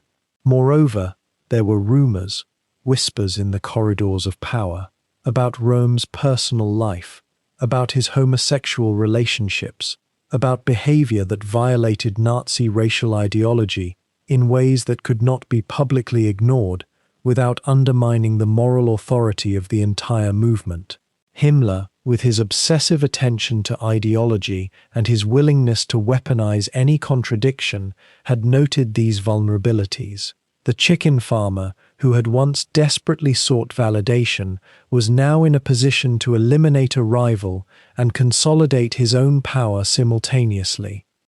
The catalyst came in late 1933 and early 1934, when rumors intensified that Rome was planning a coup against Hitler, that he intended to merge the SA into the Wehrmacht and consolidate military power for himself, that he was preparing to take over the entire state apparatus. Whether these rumors were accurate or deliberately fabricated became irrelevant. They provided Hitler with the justification he needed to move against his rival. Yet Hitler would not execute this purge alone. He would need the SS, would need Himmler's organizational machinery, would need men willing to kill without hesitation or remorse. For Himmler, this was an extraordinary opportunity. He would demonstrate his utility to the Führer in a way that no amount of administrative competence ever could. He would prove that the SS was not merely an elite bodyguard unit, not merely an organization for racial ideology, but an instrument of state power, capable of executing the most ruthless decisions. Throughout May of 1934, Himmler and his subordinate Reinhard Heydrich, a man who would become his most trusted lieutenant, meticulously planned the operation that would come to be known as the Night of Long Knives. The planning was characteristically thorough. Lists were compiled of SA leaders, of potential enemies of the state, of anyone whose elimination would consolidate Nazi power or advance SS interests. The SS men who would execute the purge were carefully selected, men whose loyalty was absolute, men who had been trained to follow orders without question or moral hesitation. The operation was compartmentalized. Each unit would know only what it needed to know, ensuring that the full scope of the killing remained concentrated in the hands of Himmler and Hitler. Transport was arranged, locations identified, logistics planned with the same methodical precision that Himmler had applied to building the concentration camp system. This was not a spontaneous eruption of violence, but rather a carefully choreographed operation, a bureaucratic execution carried out with administrative efficiency. On the 28th of June, Hitler vacated Berlin, traveling to the Rhineland, supposedly to attend a wedding reception. This absence from the capital would serve as the signal for the purge to begin. On the 30th of June, in the early morning hours, SS squads moved across Germany.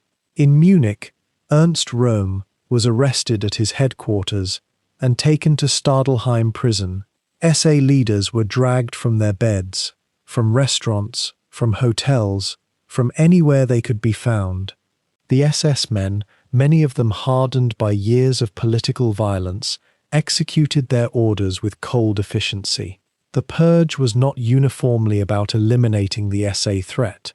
It became an opportunity to settle old scores, to eliminate rivals, to consolidate power at all levels of the Nazi hierarchy. Political enemies of various Nazi factions were killed alongside SA leaders. Conservatives who had lost power in the Nazi movement were targeted. Anyone who had made enemies among the SS was vulnerable.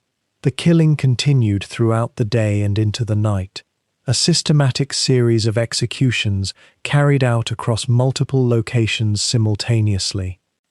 The number of dead remains disputed by historians, with estimates ranging from more than 85 to several hundred, depending on the source and how casualties are counted. What is certain is that Ernst Röhm was killed in his prison cell, shot by SS men following Hitler's orders. What is certain is that the SA leadership was systematically eliminated. What is certain is that hundreds of men died, that the operation was coordinated by Himmler's SS apparatus, and that the purge accomplished exactly what Hitler and Himmler intended.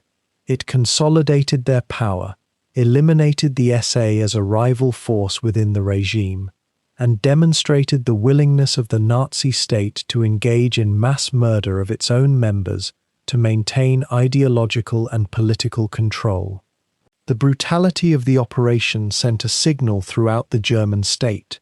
The SS was now the enforcement apparatus of Nazi tyranny, and its leaders, particularly Himmler, were willing and able to execute any order, however extreme. For Himmler personally, the Night of Long Knives represented a watershed moment in his rise to power. He had moved beyond the role of administrator and organizational builder into the role of power broker and architect of state terror. He had proven his utility to Hitler in a way that could not be questioned. The Führer now understood that the SS under Himmler could be deployed to eliminate any threat, to purge any rival, to maintain totalitarian control through organized violence. This understanding would shape Hitler's confidence in Himmler over the next decade, would make the SS the primary instrument of Nazi terror, and would give Himmler a level of autonomy within the regime that few other leaders possessed. The operation also revealed something about Himmler himself, that beneath his meticulous bureaucratic exterior, beneath his obsessive attention to detail and organizational procedure, lay a capacity for ruthlessness that matched any of the regime's other leaders. The chicken farmer had become a killer, and he had done so without hesitation or doubt. The aftermath of the purge revealed the calculated nature of Himmler's operation. The SS men who had executed Röhm and the SA leadership were not punished or questioned. They were praised and rewarded. Himmler ensured that the operation was presented to the German public as a necessary cleansing, a removal of corruption and treachery from the Nazi movement. The conservative establishment, which had harbored concerns about the SA's radicalism, was satisfied that order had been restored. The Wehrmacht, which viewed the SA as a threat to its own institutional power, supported the purge. The Nazi Party faithful saw it as proof of the Führer's strong leadership and his willingness to maintain ideological discipline. The operation was, in short, a political triumph for both Hitler and Himmler. It consolidated their power, eliminated a rival force, and demonstrated the capacity of the Nazi state to engage in organized murder without triggering widespread outrage or resistance from those who benefited from the elimination of the SA threat. Within weeks of the purge, Himmler moved to expand SS control over the police apparatus of the German state. The SS had proven its reliability, its organizational competence, and its willingness to execute orders. Now it would be given control over the instruments of state surveillance and repression. In 1935, Himmler brought the Gestapo, the secret political police, under SS control, transforming it from an instrument of conventional police work into a weapon of ideological terror. This expansion would not have been possible without the demonstration of SS loyalty and capability that the Night of Long Knives had provided. The purge was thus not merely an isolated event, but rather a pivotal operation in the broader trajectory of Himmler's rise to power, an operation that opened doors to further expansion and consolidation.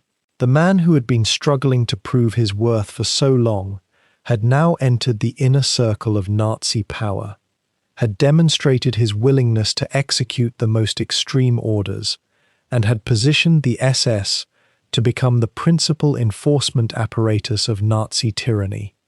The psychological impact of the Night of Long Knives on Himmler himself should not be underestimated. He had now crossed a line that could not be uncrossed.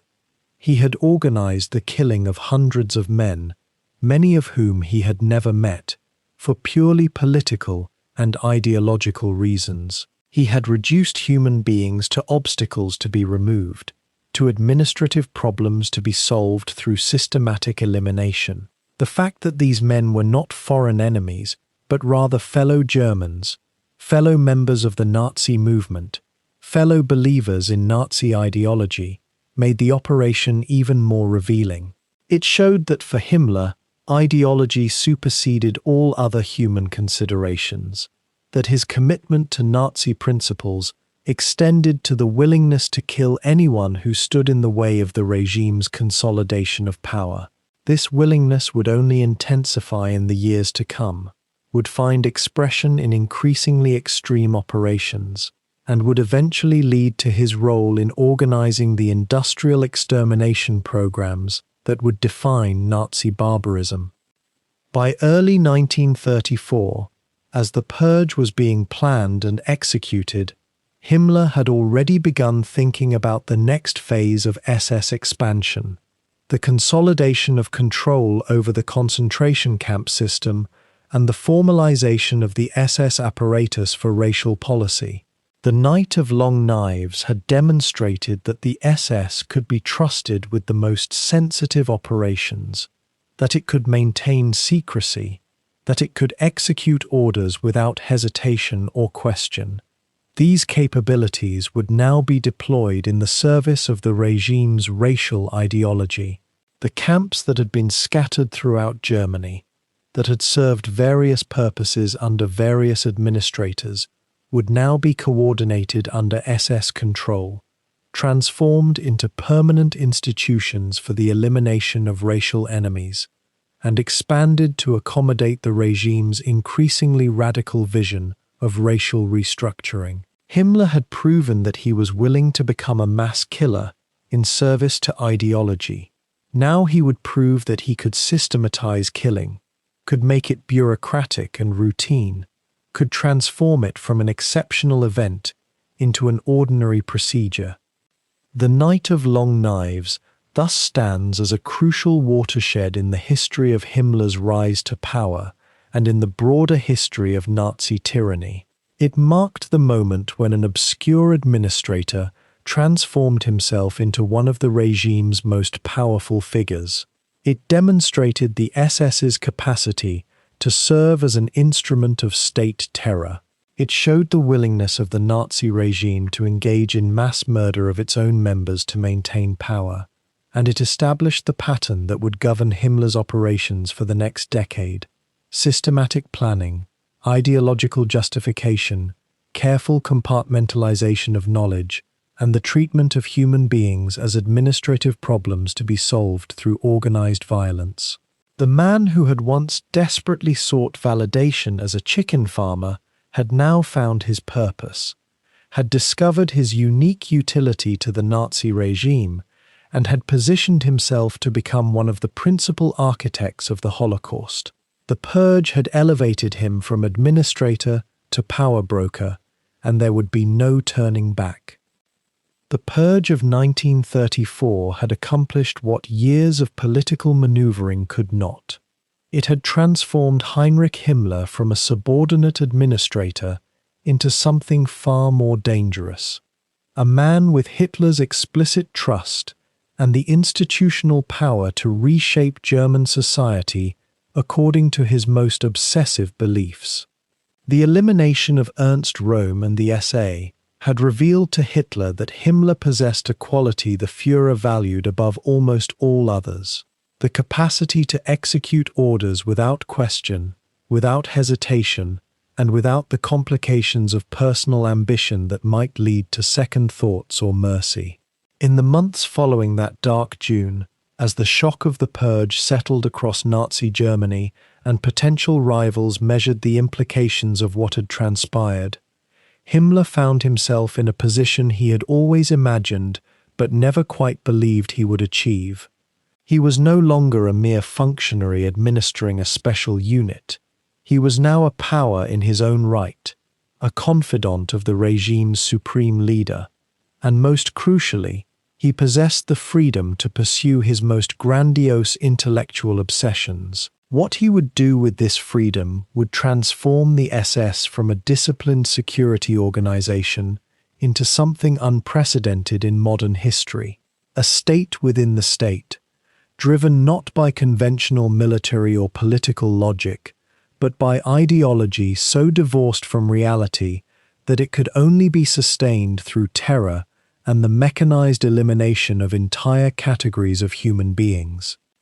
The architectural centerpiece of Himmler's vision was the establishment of the Rasse- und Siedlungshauptamt, the Race and Settlement Office, a bureaucratic apparatus that would serve as the administrative heart of his racial reorganization project. Created in 1935, this office operated under the command of Walter Darré, a man whose obsession with race and agricultural blood purity was nearly as consuming as Himmler's own, and it represented Himmler's determination to move racial theory from the realm of propaganda and pseudo-scientific speculation into concrete administrative practice. The Race and Settlement Office did not merely theorize about racial categories. It created systems of documentation, genealogical verification, and hereditary screening that would eventually touch millions of lives. Himmler conceived of the organization as a kind of vast archive of German racial purity, a repository in which the bloodlines of the SS officer corps and eventually the broader German population could be catalogued, verified, and improved through selective breeding and marriage guidance. The obsession with genealogy that had consumed Himmler during his failed chicken farming years had never truly left him.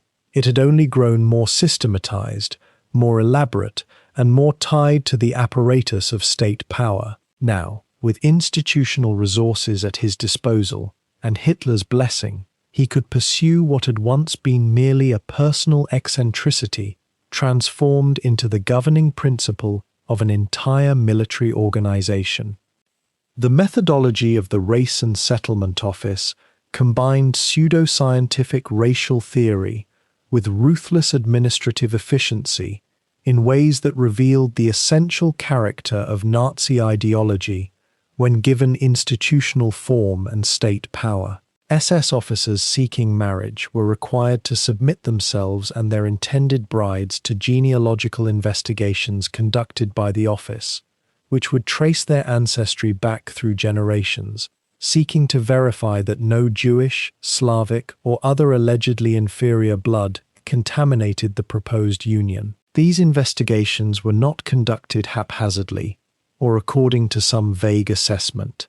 They followed strict procedures, generated extensive documentation, and created vast files that recorded the racial status of thousands upon thousands of individuals. The investigations were often absurdly pedantic, tracking down elderly relatives, interrogating local church officials, and pursuing genealogical threads that frequently led nowhere conclusive but were treated as matters of supreme importance.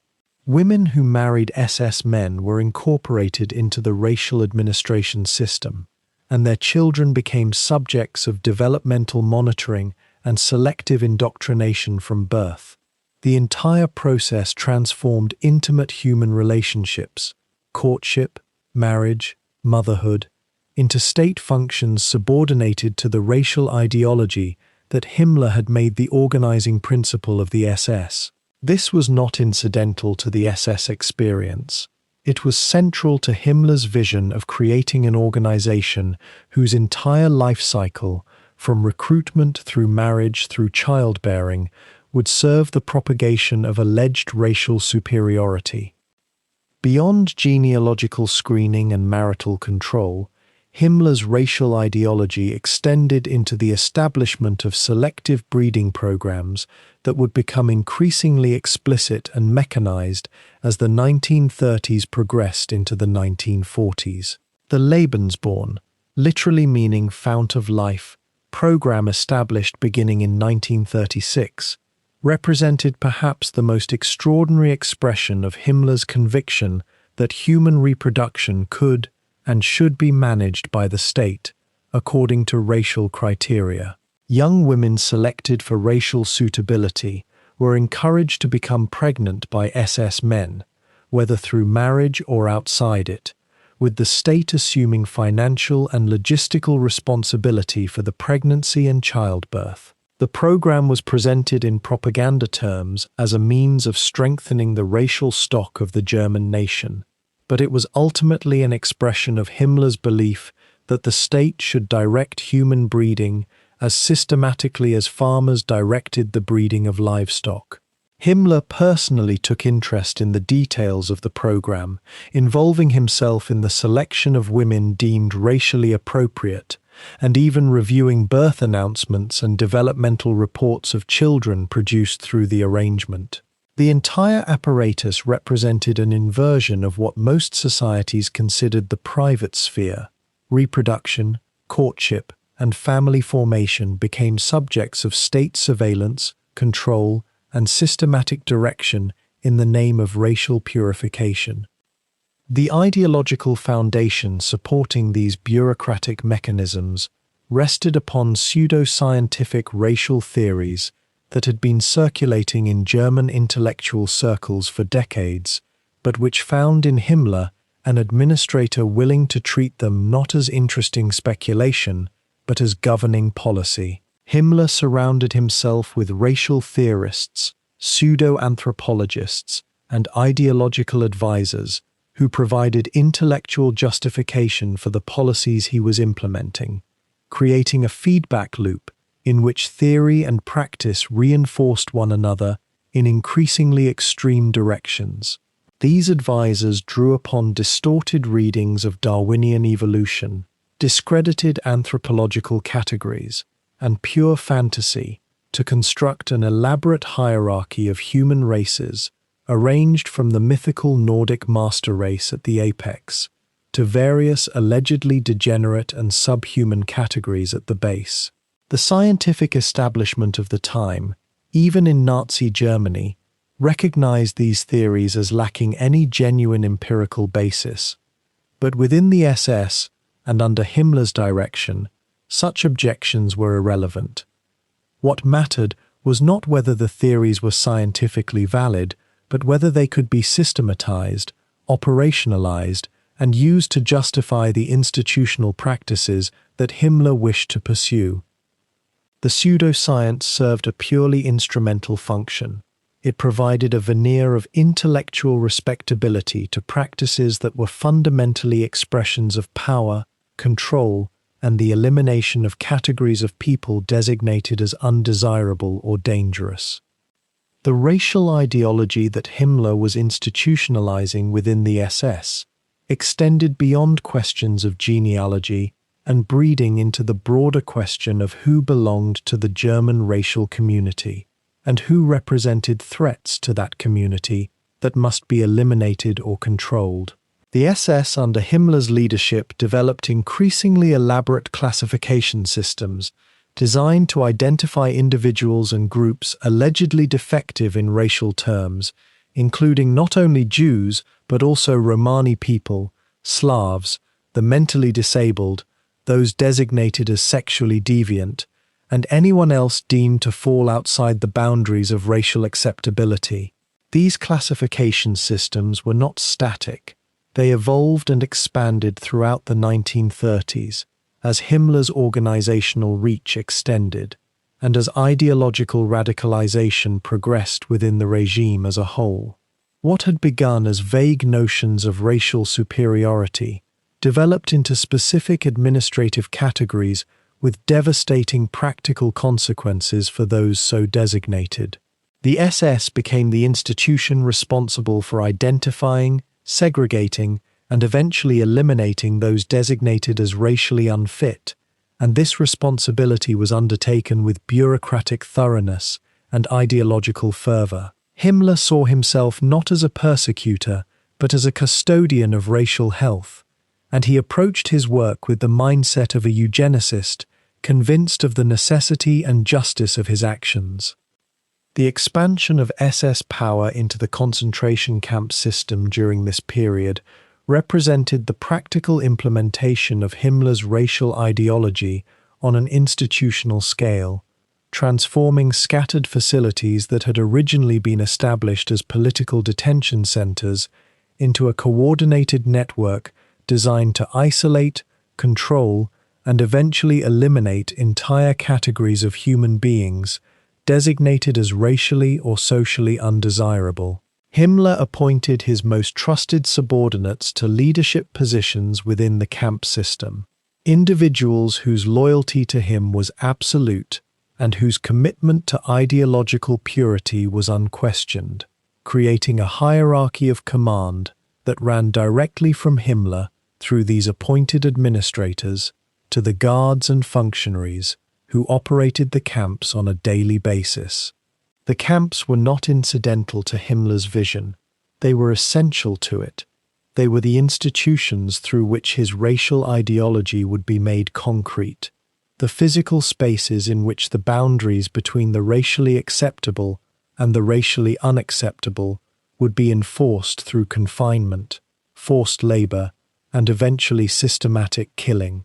By the late 1930s, the camp system was expanding rapidly, with new facilities being established to accommodate growing numbers of prisoners designated under increasingly expansive categories of supposed racial and social danger.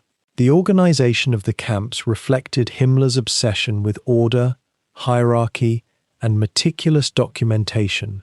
Every prisoner was catalogued, every death was recorded, and every element of the system was subject to administrative oversight and systematic improvement. The camps were laboratories in which Himmler's racial theories could be tested, refined, and scaled up toward larger implementations.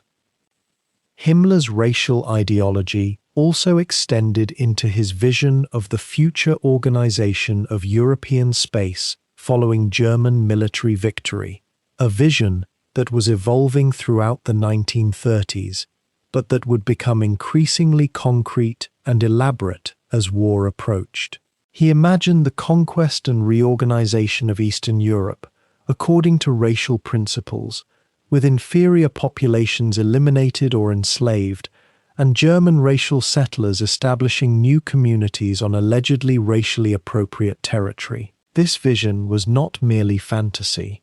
Himmler spent considerable time and effort developing detailed plans for how conquered territories would be reorganized, including the mass displacement of Slavic populations, the importation of German settlers deemed racially suitable, and the systematic elimination of Jewish populations and other groups deemed irredeemable threats to racial purity. The plans were elaborate, bureaucratically organized, and developed with the conviction that German military victory would provide the opportunity to implement them on a continental scale. Himmler discussed these plans with Hitler, and increasingly the Führer came to view Himmler's organizational capabilities and ideological commitment as essential to the implementation of his own vision of German racial dominance. The racial ideology that Himmler was institutionalizing within the SS was thus not merely an internal organizational matter. It was becoming the ideological framework through which Himmler and Hitler conceptualized the future of Europe and the role that SS would play in its reorganization. The relationship between Himmler's racial ideology and his personal psychology had become increasingly difficult to disentangle by the late 1930s, as the organizational power he had accumulated enabled him to pursue on a vast scale the obsessions that had always driven him. The timid boy who had sought respect through displays of knowledge and assertion of superiority through rigid ideology had grown into a man whose control over millions of people and whose influence over the future of nations allowed him to reorder reality according to his obsessive beliefs. Himmler was not insane in any clinical sense. He was meticulous, organized, and capable of sustained bureaucratic work on matters of staggering complexity. But his sanity was of a particular and dangerous kind. The sanity of a man who had constructed an elaborate ideological system and who was willing to reshape the entire structure of society and eliminate millions of human lives in order to bring that system into concrete reality. His racial ideology provided him with a framework through which he could understand himself as a historical figure of supreme importance, engaged in the fundamental work of racial renewal and racial purification.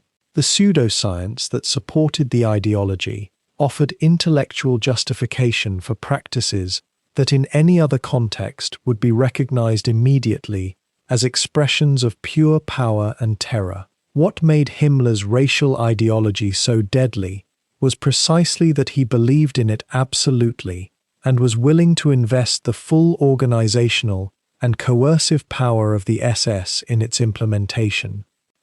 By the end of the 1930s, Himmler had succeeded in transforming the SS into an organization whose entire internal logic and institutional practice was subordinated to racial ideology and the pursuit of racial purity. The organization that had begun as a small bodyguard unit of 300 men had grown into a massive institution encompassing hundreds of thousands of members, all of whom had been selected, trained, and indoctrinated according to racial criteria and ideological standards established by Himmler himself. The SS was no longer merely a military or security organization. It had become the institutional embodiment of Himmler's racial vision, a state within a state, organized according to principles that had no parallel in any other modern institution. The concentration camps were expanding, the genealogical apparatus was extending its reach. The Lebensborn program was producing children designated as racially superior, and the ideological apparatus was becoming ever more elaborate and comprehensive in its scope. What had seemed in the early 1930s like the eccentricity of an obsessed administrator had become by the end of the decade the governing principle of one of Nazi Germany's most powerful institutions. The question that confronted Himmler as the 1930s gave way to the 1940s was no longer whether he would pursue his racial ideology, but rather how comprehensively and on what scale he would be able to implement it, as German military power reached its apex and expanded across the continent. The answer to that question would transform Himmler's racial obsessions from an organizational peculiarity into the administrative framework for systematic mass murder on an unprecedented scale. By the mid-1930s, Heinrich Himmler had accomplished something remarkable. He had taken an organization that others dismissed as irrelevant and transformed it into a power unto itself. The SS, once a bodyguard unit of 300 men, now numbered in the tens of thousands. But Himmler understood that raw numbers alone meant nothing without the machinery of control, without the apparatus that could turn ideology into enforcement, fear into obedience. As the Nazi state consolidated its grip on German society, Himmler recognized an opportunity that would elevate him from mere administrator to architect of terror. The instrument he would seize was the Gestapo, the Geheime Staatspolizei, the secret state police. In 1935, this organization remained technically independent, a conventional security apparatus that answered to others, fragmented across regional commands and personality cults. Himmler saw in the Gestapo not a rival, but a tool waiting to be grasped. The path to control was not immediate or direct. The Gestapo had been established in 1933, born from the remnants of the Prussian political police and refined through the early Nazi period as a weapon against communists, socialists, and anyone deemed a threat to the regime. Its reputation for brutality was already well established, but it operated without the ideological purity, without the racial obsession, without the bureaucratic precision that Himmler viewed as essential.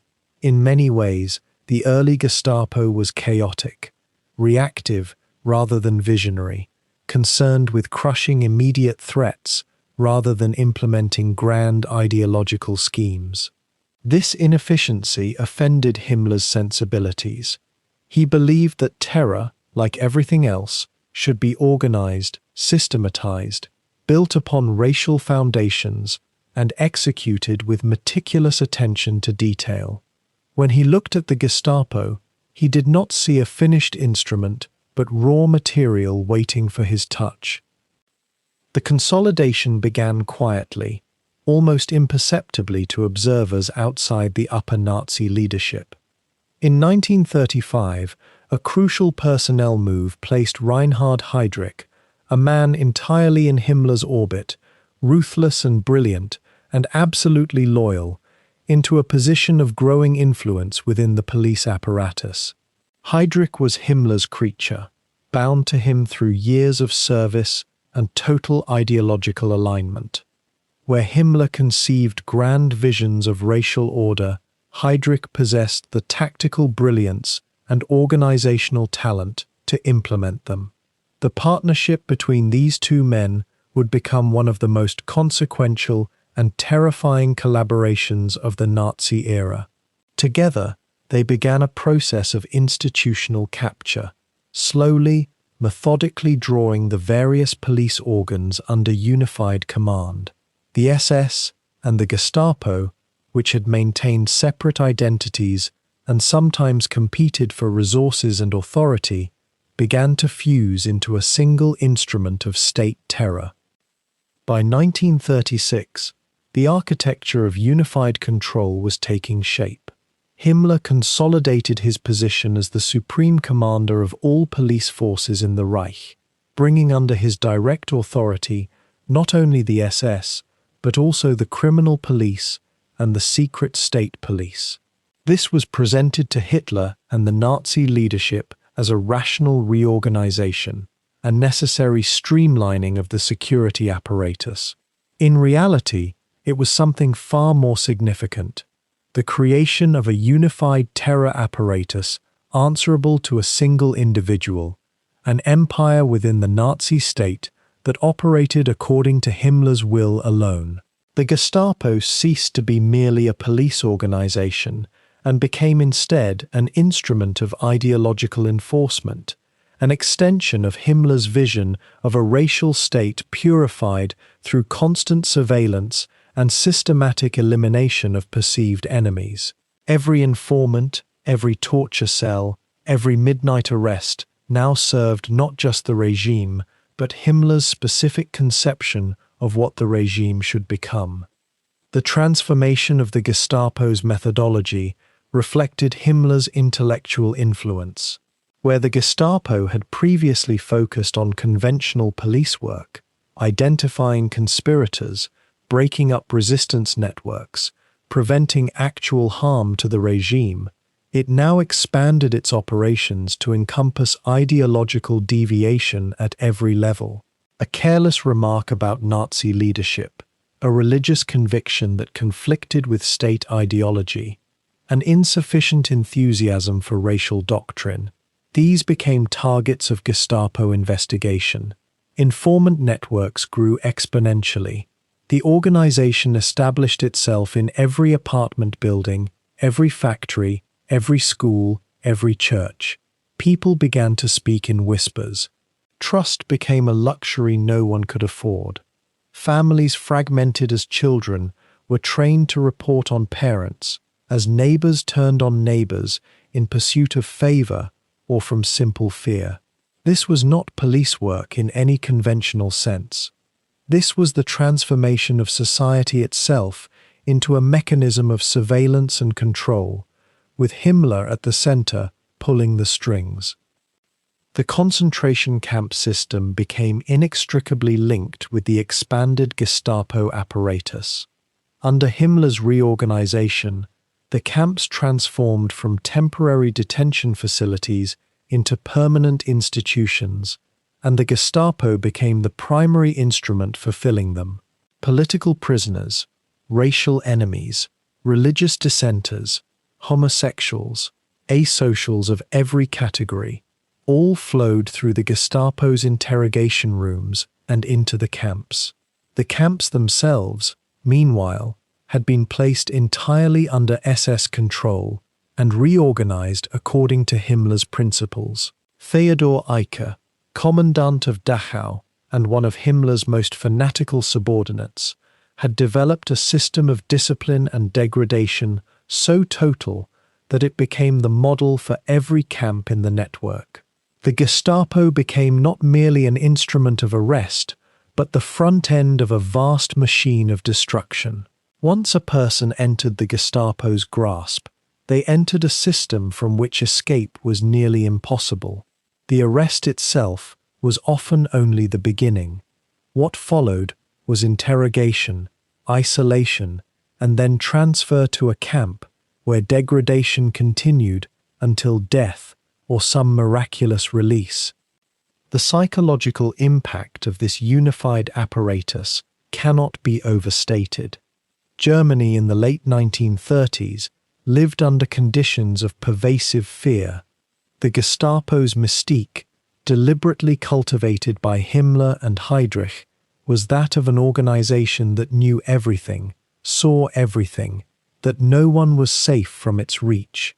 In reality, the Gestapo relied heavily on a vast network of informants, many of them motivated by denunciations and personal grudges, rather than genuine security intelligence. But the myth proved more powerful than the reality. People spoke in code. People checked over their shoulders. The internal coherence of German society, already fractured by economic disruption and rapid social change, dissolved further under the weight of constant suspicion. Himmler had created, through the Gestapo and the concentration camp system, a society in which no one could be trusted, in which safety existed only in absolute conformity. This was precisely his intention. What made Himmler's system fundamentally different from earlier or conventional secret police operations was its ideological totality. The Gestapo under his control was not merely concerned with crushing organized opposition or protecting state security in a practical sense. Instead, it became an instrument for reshaping society according to Himmler's racial vision. The organization maintained elaborate racial archives, tracking not only political enemies but also racial classification, genealogy, and genetic fitness. People were investigated not merely for what they had done, but for who they were. The categories of investigation expanded constantly. Communists and socialists, surely, but also Jews and Roma, Slavic populations, homosexuals, the mentally disabled, religious orders that might prove ideologically unreliable, anyone whose existence threatened the purity that Himmler envisioned. The Gestapo became the enforcement mechanism of a totalizing racial ideology, an instrument that looked into every corner of German life, seeking those deemed unfit or unworthy. The international dimension of Gestapo operations expanded as Himmler's authority grew. By 1937, the Gestapo's reach extended beyond German borders. German exiles in other European countries became targets of Gestapo operations. Networks of informants were established in neighboring nations. The organization developed the capability to conduct kidnappings, assassinations, and abductions in foreign territory, operations that other nations protested but largely tolerated or ignored. This expansion was particularly significant because it demonstrated that Himmler's security apparatus was prepared to operate according to its own logic, without regard to international law or conventional diplomatic constraint.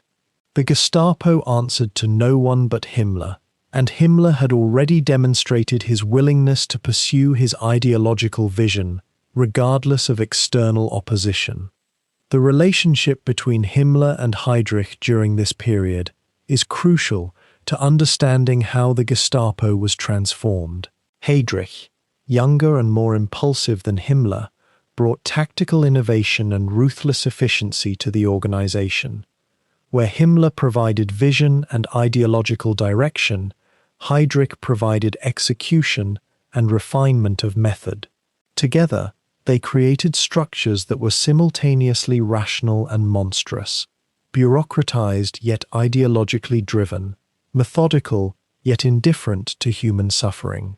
Heydrich's establishment of the Reich Security Main Office in 1939 would formally consolidate all of Himmler's security apparatus into a single organization. But the groundwork for that consolidation was laid in 1935 and 1936, in the patient, systematic process of bringing the Gestapo under unified command and transforming it according to Himmler's racial ideology. The consolidation of Gestapo control represented a crucial inflection point in Nazi Germany's development. With this apparatus now under his command, Himmler had transformed himself from the administrator of one organization into the supreme commander of the entire security and police apparatus of the state. He controlled informant networks, interrogation centers, concentration camps, and the machinery of arrest and detention. He could eliminate rivals through investigation and imprisonment. He could silence dissent through fear. He could shape German society according to his will through the constant threat of Gestapo power. What had begun as attempts to consolidate authority had become something far more expansive, the creation of a state within the state, a parallel system of power that answered only to Himmler and operated according to principles that transcended conventional legality or traditional morality.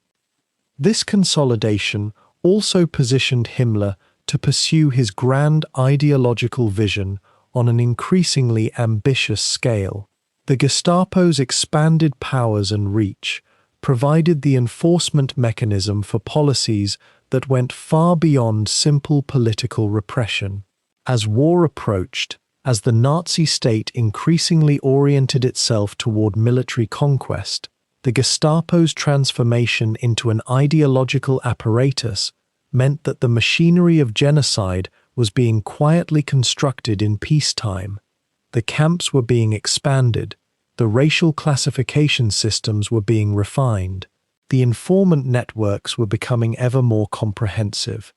The psychological atmosphere of fear and suspicion was deepening. When war came, when military victory opened new territories to Nazi conquest, Himmler would already possess a fully developed apparatus capable of implementing his vision of racial restructuring on a continental scale.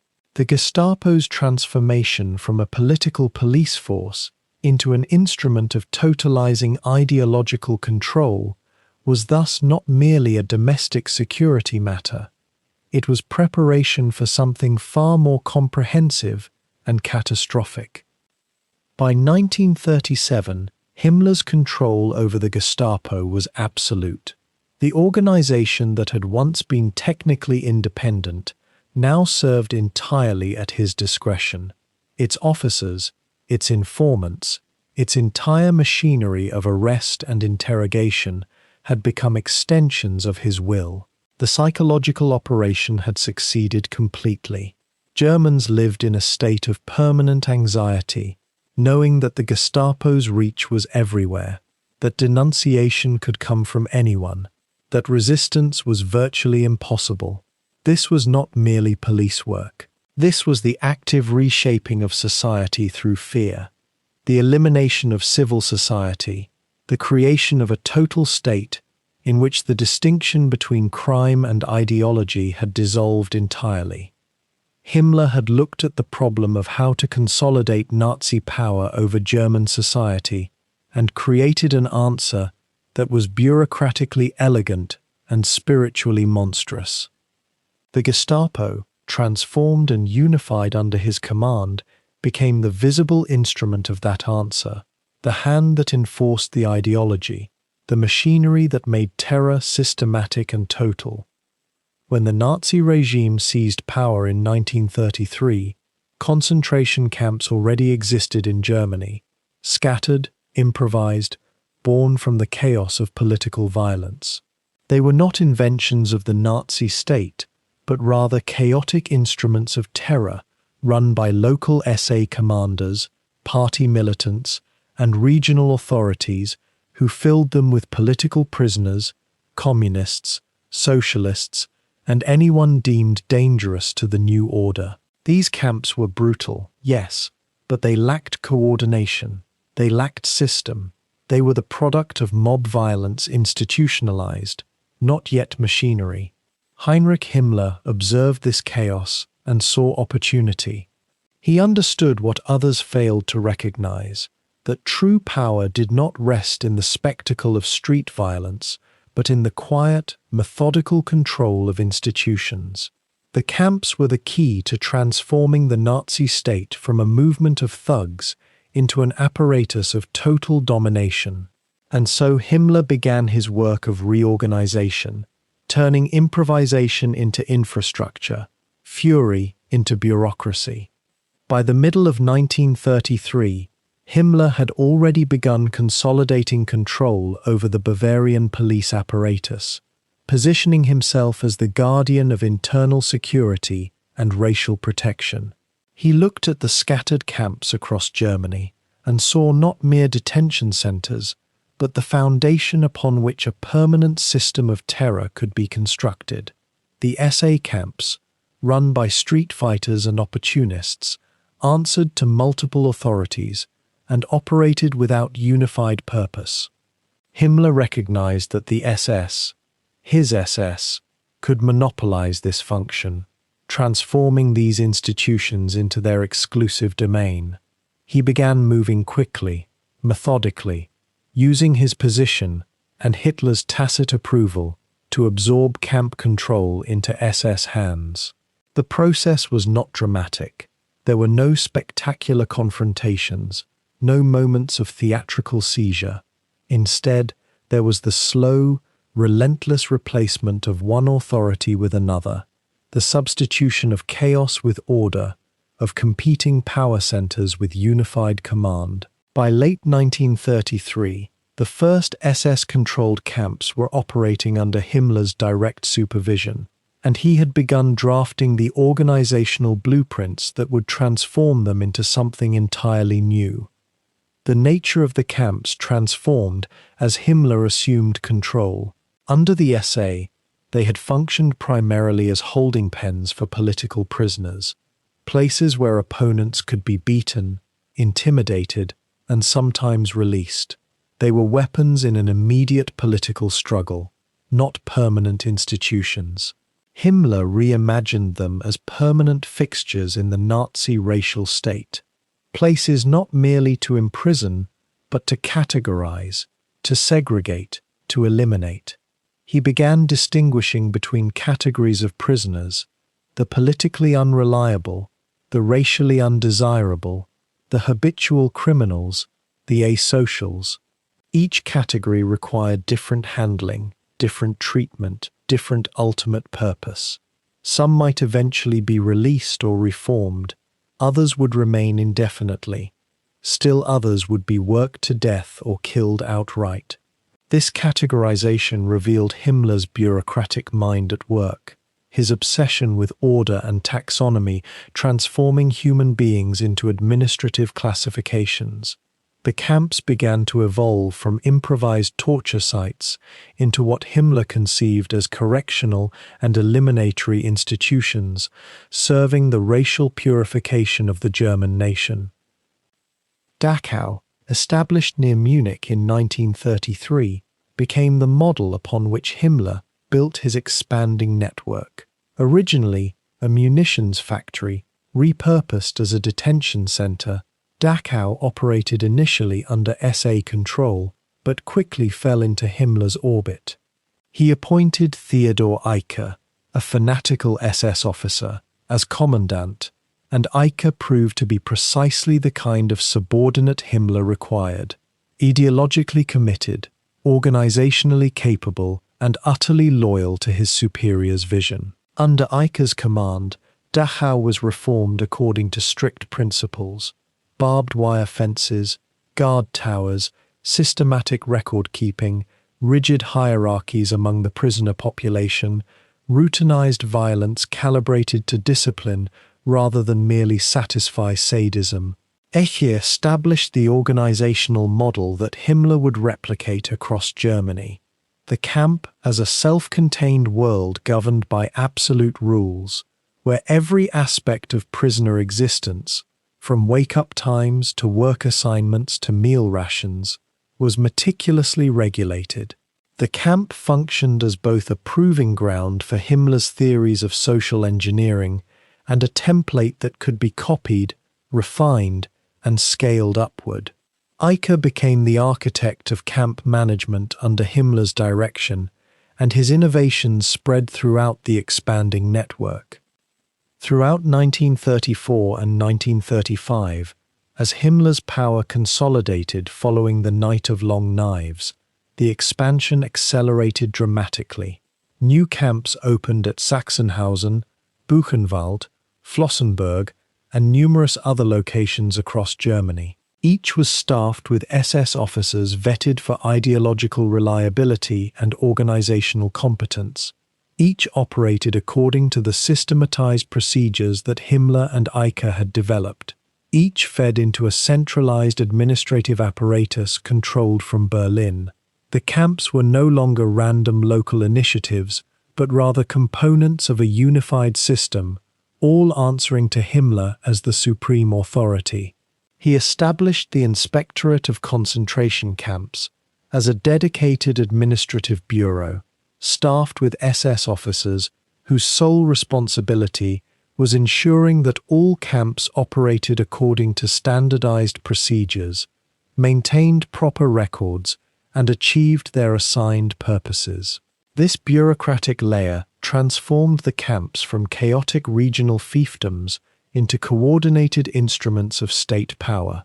Himmler's genius lay not in inventing the camps, but in systematizing them, in taking existing institutions and submitting them to organizational discipline. The number of prisoners grew steadily. Thousands in 1933, tens of thousands by 1935, more than 20,000 by 1936. The categories of prisoners evolved as the camps themselves expanded. Initially, the vast majority were political prisoners, communists, socialists, trade unionists, and other enemies of the regime deemed dangerous to Nazi rule. But as the 1930s progressed, the camps absorbed other categories of the racially and socially undesirable: homosexuals, Jehovah's Witnesses, asocials and vagrants, and crucially, Jews. Himmler had become increasingly preoccupied with racial categorization and purification, and the camps provided the institutional machinery through which such categories could be isolated and processed. Jews were not yet being systematically murdered in the camps during the mid-1930s, but they were being segregated, marked, subjected to particular brutality, and incorporated into Himmler's expanding system of racial control. The camps functioned as laboratories of social engineering, places where Himmler's pseudo-scientific theories could be tested on living subjects. Prisoners were subjected to medical experiments, forced labor, starvation diets calibrated to extract maximum work before death, and systematic humiliation designed to break the human spirit. The camps served not merely as punishment, but as proof of concept, demonstrations of what became possible when an ideologically committed state apparatus seized total control over incarcerated populations. The camp guards themselves became instruments of Himmler's will, selected not for military prowess, but for ideological commitment and capacity for brutality. The SS recruited men from the broader population and subjected them to rigorous political indoctrination, ensuring that they understood themselves as the guardians of racial purity engaged in a sacred struggle for national survival. The guards were taught to view prisoners not as human beings worthy of sympathy, but as threats to German greatness, as enemies of the people, as racially and socially inferior beings whose mistreatment served a higher purpose. Himmler cultivated a particular SS culture, that celebrated violence as a form of spiritual purification, that transformed the infliction of suffering into an act of ideological commitment. The Guards operated within this psychological framework, deriving meaning and identity from their role as agents of racial security. Himmler understood that maintaining control over such a vast network required that those who administered it be bound together by shared ideology and mutual complicity. Violence became the cement holding the SS together, the act that committed individuals to the regime and to each other. Record-keeping became another obsession of Himmler's reorganized camp system, revealing his bureaucratic mentality at its most distinctive. Every prisoner was catalogued, every arrival and departure documented, every death recorded with meticulous precision.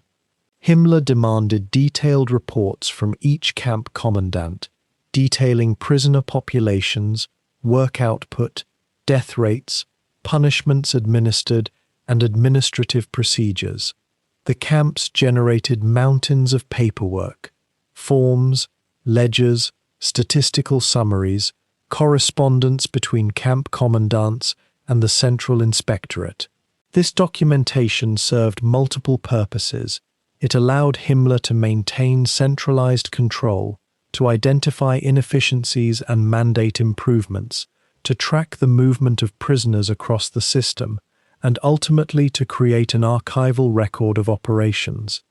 Himmler appeared to find meaning in this documentation, as if the careful recording of atrocities transformed them into legitimate administrative acts rather than crimes.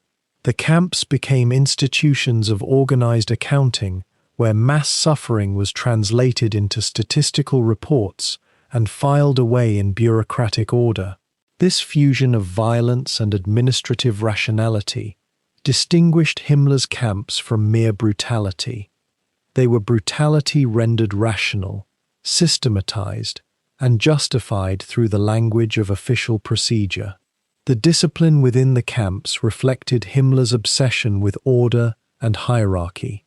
A strict pecking order was established among prisoners themselves, with certain prisoners, particularly German criminals and political prisoners who collaborated with guards, elevated to positions of authority over fellow inmates. This stratification served multiple purposes. It maintained order by channeling violence through a prisoner hierarchy. It created complicity among certain prisoners in the mistreatment of others, and it embodied in miniature the hierarchical racial structures that Himmler sought to impose upon the broader society. Work assignments were allocated according to racial and political categories, with certain groups assigned to the heaviest labor, the worst conditions, the most lethal tasks. The camps operated according to a logic of calculated degradation, where every aspect of prisoner existence was designed to maximize suffering while maintaining sufficient prisoner health to extract productive labor. Himmler's subordinates understood implicitly what the commandant desired: camps that functioned with mechanical precision, that produced measurable output, that exemplified the organizational and disciplinary capabilities of the SS. Financial considerations intersected with ideological purpose in ways that revealed the corruption inherent in Himmler's system. The camps began generating revenue through prisoner labor, through confiscation of prisoner property, through contracts with private industry for the supply of forced workers. Himmler recognized this economic dimension and began centralizing control over camp finances, ensuring that profits flowed to the SS rather than remaining in the hands of individual commandants. The camps became profit centers, economic enterprises that served both ideological purposes and enriched the organization that controlled them. This fusion of murderous ideology and economic incentive created a system where the elimination of prisoners served not merely ideological purposes, but financial interests as well. The longer prisoners survived, the more labor they produced. The more labor they produced, the more valuable they became to the enterprises operating the camps. Yet this economic logic clashed constantly with the ideology of racial elimination, creating tensions that Himmler resolved through escalating brutality and eventual genocide. The expansion of the camp network accelerated after 1936, particularly following Germany's rearmament and the approach of war. Himmler used the camps not merely as instruments of terror, but as laboratories for SS expansion and advancement. Positions in camp administration becoming means of promoting loyal subordinates and consolidating SS control over the security apparatus. Young SS officers climbed career ladders through camp service, learning the organizational and ideological principles that would define SS operations for years to come. The camps trained a generation of SS administrators in the methodology of organized violence, creating a cadre of men conditioned to implement Himmler's vision across an expanding territory. By 1938 and 1939, as Germany moved toward war, the camps held tens of thousands of prisoners and operated as a permanent fixture of the Nazi state. Himmler had transformed scattered, improvised detention centers into a unified, rationalized system of terror. The camps were no longer marginal to Nazi rule, but central to it. No longer temporary expedients, but permanent institutions designed to last for generations. What emerged from Himmler's reorganization was not merely a system of prisons, but a new form of state institution, one that combined surveillance, coercion, forced labor, and murder under a single administrative apparatus answerable to one man. The camps represented a model of total control, a demonstration of what became possible when state power was exercised without legal restraint or moral limitation. Himmler had taken existing institutions and systematized them according to his vision of racial purification and organizational perfection. The guards, the commandants, the bureaucrats who staffed the system understood themselves as participating in a grand historical project, as agents of racial security engaged in necessary violence against enemies of the German people. This ideological framework allowed ordinary men to implement extraordinary cruelty, to transform the camps from mere detention centers into something far more sinister. The camps served as the testing ground upon which Himmler developed the machinery and methodology that would, within a few years, be scaled up into genocide. The bureaucratic procedures, the organizational structures, the selection criteria, the record-keeping systems, the integration of violence with administrative procedure, all were developed and refined in the camps during the mid-1930s. When the time came for total war and racial elimination, the apparatus was already in place, the personnel trained, the procedures established. Himmler had built the machinery of mass murder years before mass murder became state policy, and when that moment arrived, the transition from concentration camp to extermination camp would require only the addition of new technology and the acceleration of existing procedures. In the winter of 1937, as Europe held its breath and watched the Spanish Civil War rage across the Pyrenees, Heinrich Himmler sat in his Berlin office, contemplating a map of Central Europe with the focused intensity of a man who saw not geographies but opportunities. Austria represented more than a neighboring territory to him. It was validation. For years, he had built the SS into an instrument of unprecedented organizational power within the German state. But his domain had remained largely confined to Bavaria and those regions willing to accept Nazi authority. The Austrian question, which had animated German politics since the Treaty of Versailles, now presented itself as the perfect stage upon which to demonstrate that his apparatus could function on a grander scale. Adolf Hitler had long promised the German people that Austria would one day be reunited with the Reich, a pledge rooted in both ideology and the frustrated nationalism of the post-war generation. Himmler understood that when this moment arrived, and he believed it would arrive soon, the SS must be ready not merely to participate, but to lead. What he did not yet know was how close that moment had become.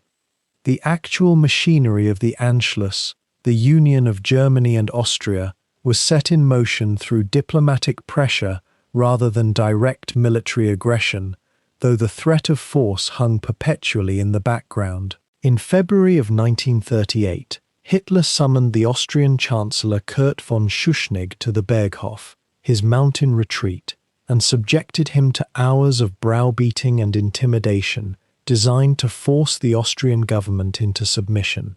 The meeting was orchestrated with calculated brutality.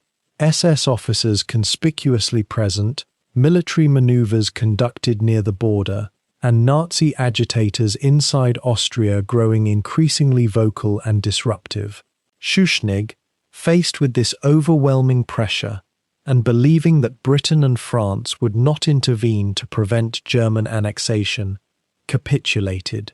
He agreed to allow the Nazi Party greater freedom within Austria, and to incorporate Austrian Nazis into his government, a concession that in practice meant signing away the independence of his nation. What followed was a cascade of political crises manufactured by Nazi operatives inside Austria, culminating in urgent telegrams to Berlin claiming that violence was imminent and that only German intervention could restore order. The telegraph wires hummed with false reports, manufactured urgency, and orchestrated chaos, the classic prelude to invasion disguised as humanitarian rescue. Himmler, watching these developments unfold, recognized his opportunity with the precision of a mathematician spotting a solution to a complex equation. On March 11, 1938, German troops began crossing the Austrian border, moving with methodical efficiency into the territory. But the SS was not content to merely follow behind the Wehrmacht's armoured columns.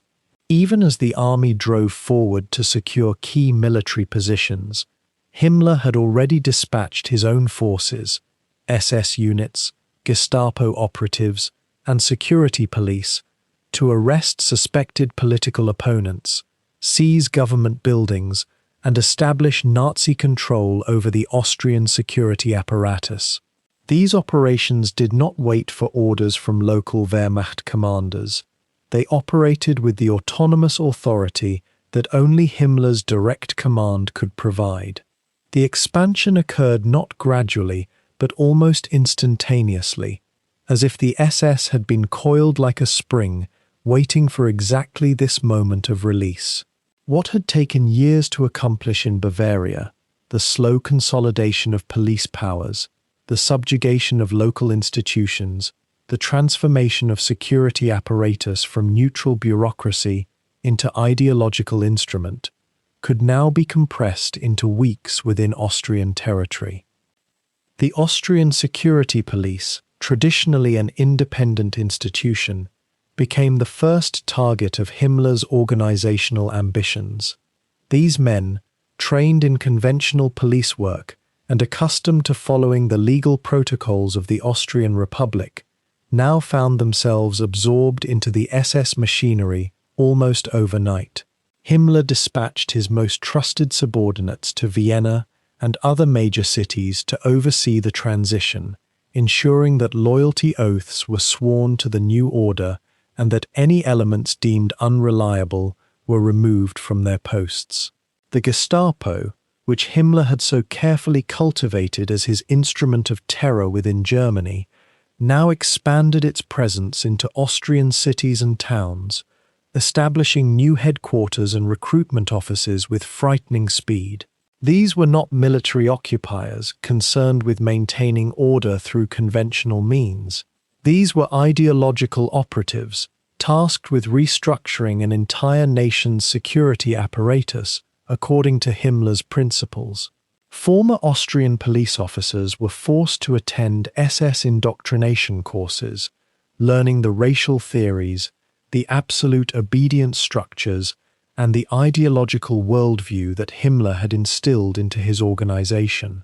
Many accepted these changes with little resistance, recognizing that resistance would be futile and that advancement within the new order required enthusiastic compliance. Those who refused or who possessed connections to the old Austrian regime found themselves systematically removed, arrested, or transferred to positions where they could do no harm to Nazi plans. The expansion of SS membership following the Anschluss was extraordinary in both scope and speed, a demographic transformation that would have seemed impossible had it not been documented in meticulous detail by Nazi record keepers. Before the annexation, the SS had grown to somewhere in the region of 250,000 men throughout the entire German Reich, a substantial organization but still dwarfed by the Wehrmacht and even by the SA at its pre-purge height. Within months of the Austrian annexation, SS membership increased by tens of thousands as recruitment intensified across the newly acquired territories. Young Austrian men, many of them fervent Nazis who had operated underground during the years of Austrian independence, eagerly volunteered for SS service, viewing it as participation in the grand historical moment of national rebirth. Himmler, confronted with this surge of recruitment demands, faced a critical test of his organizational philosophy. Would he compromise on the stringent racial and physical criteria he had established, or would he maintain his standards even if it meant limiting growth? He chose a middle path, maintaining the elite core of SS formations while creating expanded auxiliary units and reserve organizations that could absorb the new recruits while still maintaining overall ideological coherence. The result was a larger but more complex organizational structure, one that would require even more meticulous administration to control, exactly the kind of challenge that Himmler relished. The acquisition of Austrian territories also provided Himmler with unprecedented opportunities to implement his most grandiose ideological schemes on a larger canvas. Austria, after all, was not merely a source of new SS recruits. It was a region with significant Jewish populations, Slavic minorities, and populations deemed racially or politically undesirable by Nazi standards. The concentration camp network, which Himmler had been systematizing and expanding within the German borders, could now be extended eastward into Austrian territory. Mauthausen, one of the most notorious concentration camps of the Nazi period, was established on Austrian soil in 1938 using slave labor from the newly occupied territories. The camp would become a brutal monument to Himmler's vision of total control, a place where political prisoners, racial enemies, homosexuals, and anyone deemed a threat to the Nazi order could be worked to death under conditions of calculated horror. The establishment of Mauthausen demonstrated that Himmler's organizational model was not limited to administrative structures within Germany proper, but could be replicated and intensified in newly conquered territories. This recognition would have profound implications for the future, as it suggested that the territories conquered by Nazi Germany would become experimental laboratories for ever more radical implementations of Himmler's ideological vision. The relationship between the Austrian annexation and the broader strategic planning of Nazi Germany cannot be overstated, for it revealed to Himmler and to Hitler something profoundly important about the receptiveness of German-speaking populations to Nazi racial ideology when backed by overwhelming force.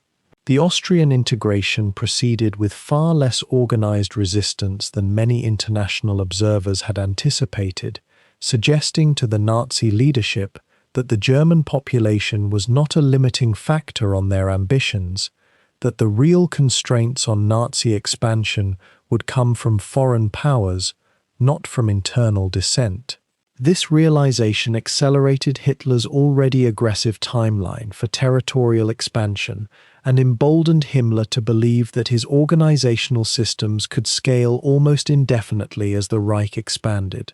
The Anschluss demonstrated that Himmler's bureaucratic machinery could function effectively in newly conquered territories, that his SS could establish control over security apparatus in different regions with remarkable speed, and that his ideological apparatus could be transplanted across linguistic and cultural boundaries more easily than he had dared hope. Each successful expansion bred confidence in both Himmler and his subordinates. Each new incorporation of territory validated his methods, and each addition to SS membership and territorial control fed his conviction that his vision of a racial empire was not merely possible, but inevitable.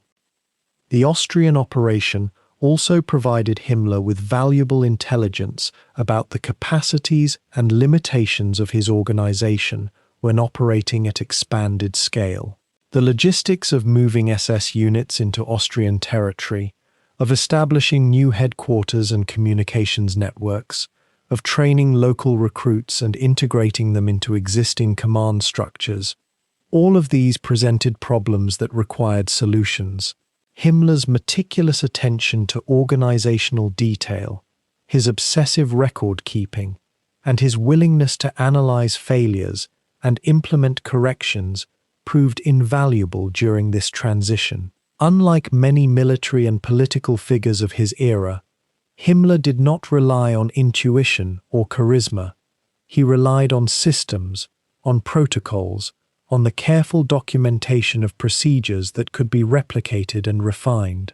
The Austrian annexation became, in effect, a dress rehearsal for the far grander territorial acquisitions that would follow, a testing ground for organizational methods that would soon be applied to the conquest of vast portions of Eastern Europe. What worked in Austria could be replicated in Czechoslovakia, and what succeeded in Czechoslovakia could be scaled up for the invasion of Poland and beyond. The expansion proved not merely that Himmler's apparatus could operate outside Bavaria, but that it could be projected across continental distances, adapted to different territories, and yet maintain its essential character and ideological coherence. By the summer of 1938, less than 4 months after the annexation, Himmler had accomplished a remarkable transformation of Austrian society along Nazi lines, though the full scope of this transformation would only become apparent over the following months and years. The Austrian security apparatus had been integrated into the SS and Gestapo command structures, with Vienna now serving as a secondary headquarters for SS operations in Central Europe. The concentration camp network had expanded to include Austrian territory, providing new locations for the imprisonment and murder of enemies of the Nazi state. The Nazi Party organization had been restructured along Himmler's preferred hierarchical models, displacing Austrian party leaders who did not meet his ideological or racial standards. The Jewish population of Vienna and other Austrian cities, numbering in the hundreds of thousands, suddenly found themselves subject to the full apparatus of Nazi persecution and racial discrimination, their status transformed from citizens of an independent nation to targets of genocide within the space of weeks. Young Austrian men were being conscripted into SS service at an accelerating rate, their uniforms and insignia identical to those worn by Himmler's forces in Bavaria, their loyalty oaths sworn not to Austria but to Hitler, and, in practice, answerable to Himmler's command structure. The speed and thoroughness of this transformation would have seemed unimaginable to observers a year earlier, yet it had been accomplished through patient organizational work rather than spectacular violence. The psychological impact of the Austrian success cannot be underestimated in terms of how it shaped Himmler's own understanding of his historical role and destiny. He had entered 1938 as a powerful, but potentially containable figure within Nazi Germany, one powerful administrator among several competing for Hitler's favor and authority. He emerged from the Austrian expansion as someone who had demonstrated capabilities that no other Nazi leader could match: the ability to seize control of vast territories, to integrate them into a larger organizational structure, and to implement ideological transformation with precision and speed. The Gestapo chief Reinhard Heydrich, his subordinate but increasingly ambitious rival, had been instrumental in executing some of these operations, but the overall plan bore Himmler's unmistakable imprint. Other Nazi leaders, Hermann Göring with his control of the Air Force, Albert Speer with his construction projects and industrial organization, Joseph Goebbels with his propaganda apparatus, could point to substantial accomplishments, but none could claim the sweeping authority over both security and ideology that Himmler now exercised in Austria. The success validated his worldview, his methods, and his sense of historical mission. It demonstrated that the future he had been imagining, a continental empire organized according to his racial and ideological principles, administered through SS structures and commanded by his own hands, was not merely theoretical fantasy, but something that could be made real through determination and systematic planning. As autumn of 1938 descended on a now thoroughly Nazified Austria, international tensions continued to escalate over the question of Czechoslovakia, the remaining independent state in Central Europe, with sizable German-speaking populations. Himmler watched these developments with the patient intensity of a chess player visualizing moves several turns ahead. The success of the Austrian operation had provided him not merely with territorial expansion, but with proof of concept, evidence that his organizational model could be replicated across wider territories, that populations could be transformed through the application of SS authority and Nazi ideology, and that the international community would offer no effective resistance to German expansion backed by military force. The Austrian annexation had revealed that the road to empire was open, that the machinery for projecting power and establishing control over vast territories was already in place, and that the bottleneck on Nazi expansion was not internal organization, but rather the willingness of Hitler to authorize ever more ambitious territorial conquests. Himmler had already begun planning for the next phase of expansion, the next territories to be absorbed, the next populations to be reorganized according to racial principles, and the next deployment of SS authority to consolidate Nazi control over Central Europe. The Anschluss had proven that Himmler's vision could scale beyond Bavaria, could function in newly conquered territories, and could transform entire nations within the span of months. It was a success that would echo through the following years, validating his methods and emboldening his ambitions as the continent moved inexorably toward war. The world in 1938 was a world holding its breath.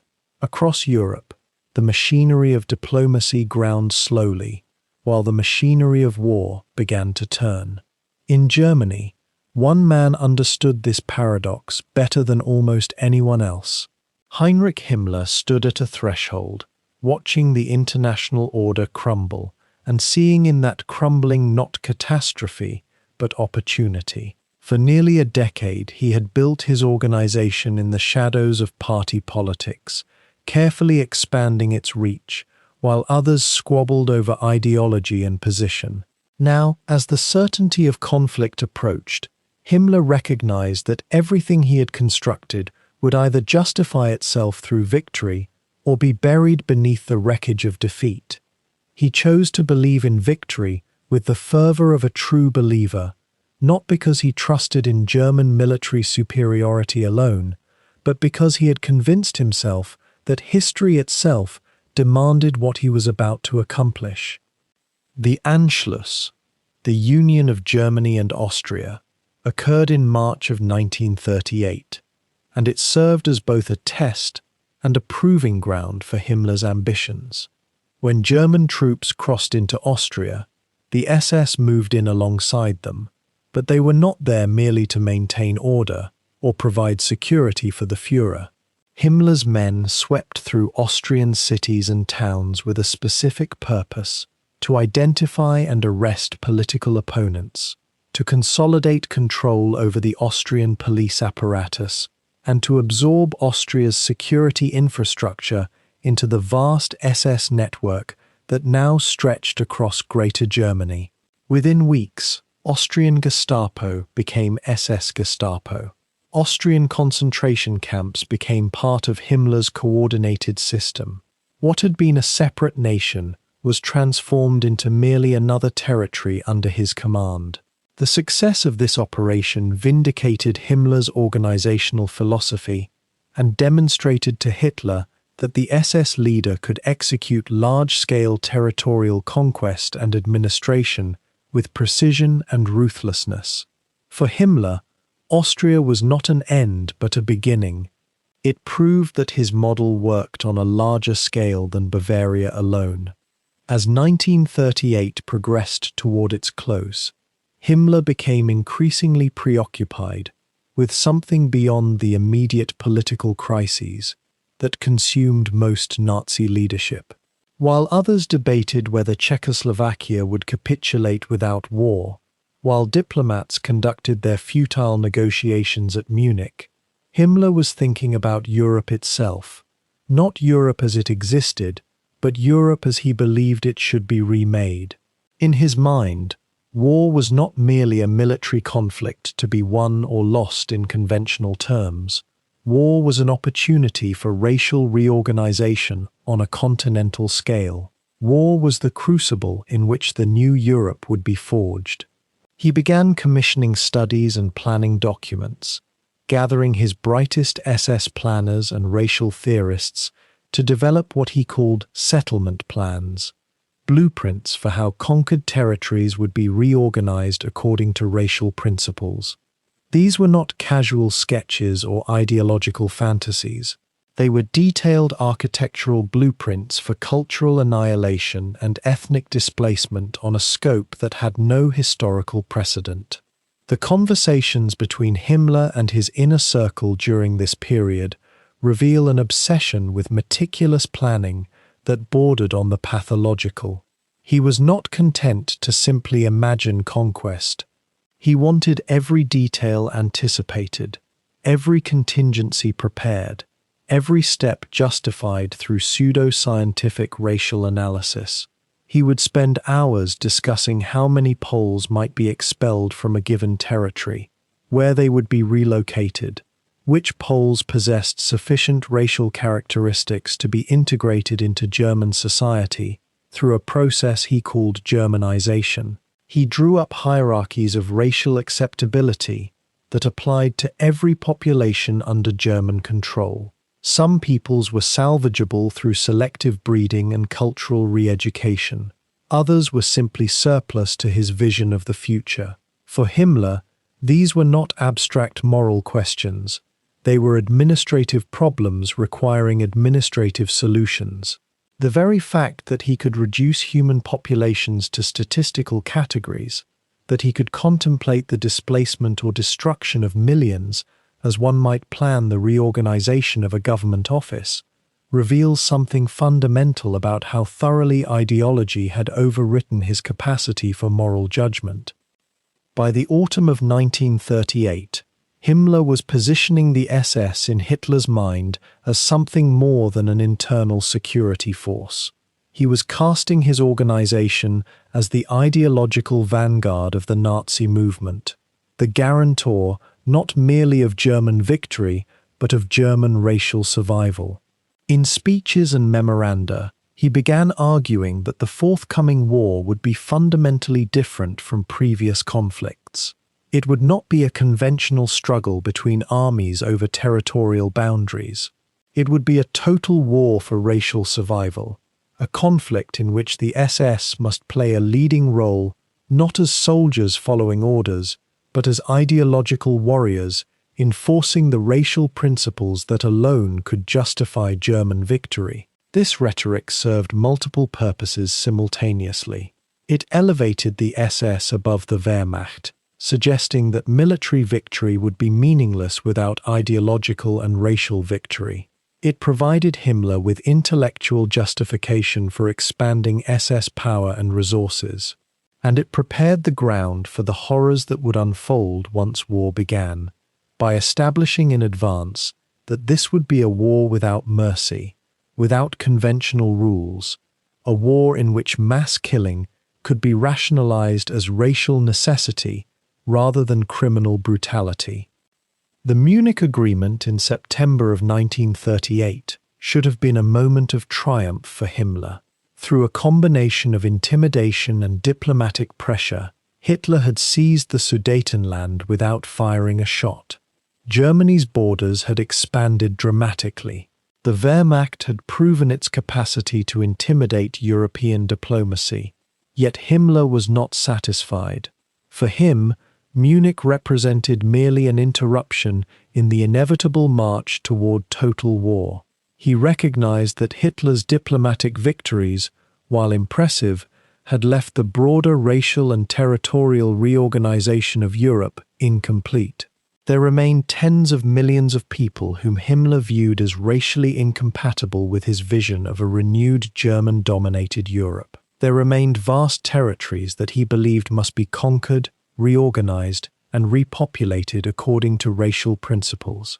In Himmler's calculus, the Sudetenland was significant only insofar as it brought war closer, and war, he believed, would be the opportunity to accomplish what diplomacy could not, the total transformation of the European continent. Throughout 1939, as the international situation deteriorated and the likelihood of conflict increased, Himmler accelerated his planning and his accumulation of power. He pushed for further expansion of the SS, arguing that when war came, Germany would need millions of dedicated party members to reorganize conquered territories and enforce racial policies. He worked to consolidate his control over the various security agencies scattered throughout the Nazi state, ensuring that when war began, all instruments of repression would answer to him alone. He established new SS offices dedicated to racial planning, racial research, and racial resettlement. He began recruiting extensively, drawing young men into the organization and indoctrinating them with his vision of racial destiny. The SS that existed in 1939 was radically different from the small bodyguard unit that Himmler had taken over a decade earlier. It was now a massive organization with hundreds of thousands of members, with its own police functions, its own economic enterprises, its own research institutions, and its own ideological mission. It was, in effect, a state within the state, answerable only to Himmler and through him to Hitler. The relationship between Himmler and Hitler during this period was reaching a new intensity. Hitler had come to rely on Himmler as his most loyal and efficient subordinate, a man who would execute orders without question and without the kind of political maneuvering that characterized Hitler's dealings with other Nazi leaders. Himmler, in turn, had come to view himself almost as Hitler's instrument, the executor of the Führer's will in its purest form. This dangerous reciprocal relationship would only deepen as the war approached. Himmler began to present himself to Hitler as the only leader capable of managing the ideological aspects of the forthcoming conflict, the only Nazi figure with the organizational capacity and the ideological commitment to ensure that Germany's victory would be not merely military, but racial and spiritual as well. He offered himself as the guarantor of Nazi racial security, positioning the SS as indispensable to victory. Hitler, sensing in Himmler a figure of absolute reliability and ideological purity, began to delegate to him responsibilities that extended far beyond conventional security functions. By the spring of 1939, Himmler was openly discussing with his closest associates what the invasion of Poland would accomplish. These conversations reveal that the SS leadership understood, months in advance, that the invasion would not be a conventional military conquest followed by normal occupation. Instead, it would be the opening phase of a vast racial reorganization project. Polish intellectuals, Polish political leadership, Polish clergy, these were targets not primarily for military or political reasons, but for racial and ideological reasons. The Polish population itself was categorized into groups based on Himmler's racial theories. Some Poles, he believed, possessed sufficient Germanic blood to be Germanized. Others were simply surplus population that would need to be removed or eliminated. These calculations were made with bureaucratic precision, with SS planners actually producing estimates of how many Poles might be killed, displaced, or forcibly assimilated in the course of German conquest and occupation.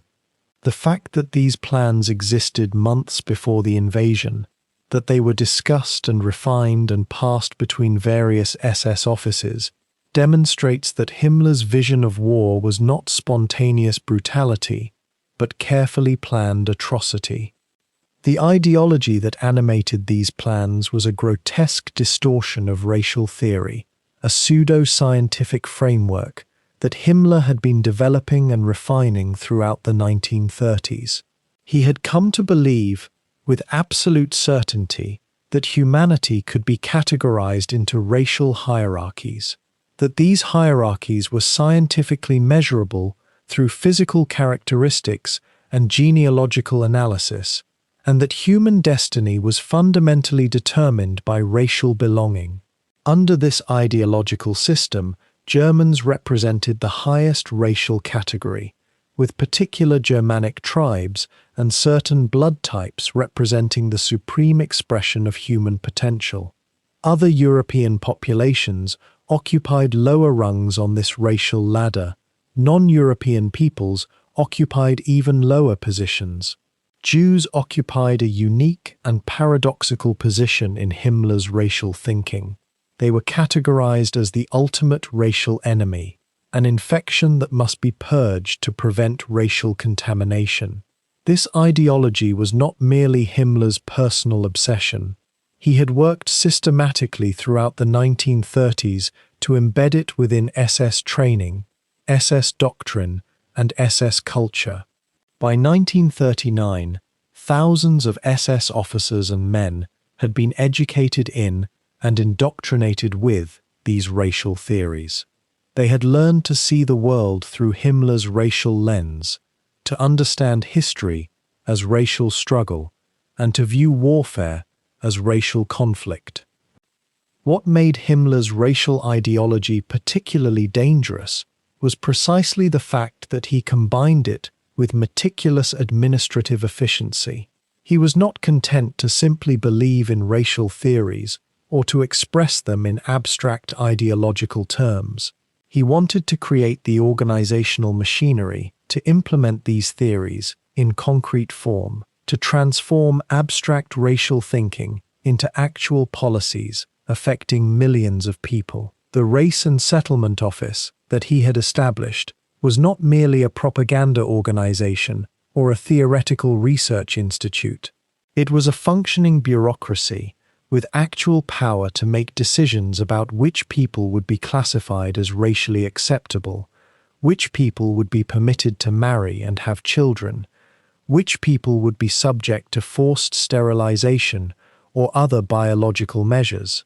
As war approached, Himmler pushed for the expansion and acceleration of these racial policies. He believed that the chaos and displacement of warfare would provide opportunities for racial reorganization that could never be achieved in peacetime. He believed that the need to supply conquered territories with labor and to resettle the German population in those territories would force rapid racial reorganization. War, in his mind, was not an obstacle to his racial vision, but rather its great facilitator. The final months before the invasion of Poland saw Himmler at the height of his confidence and the depth of his delusion.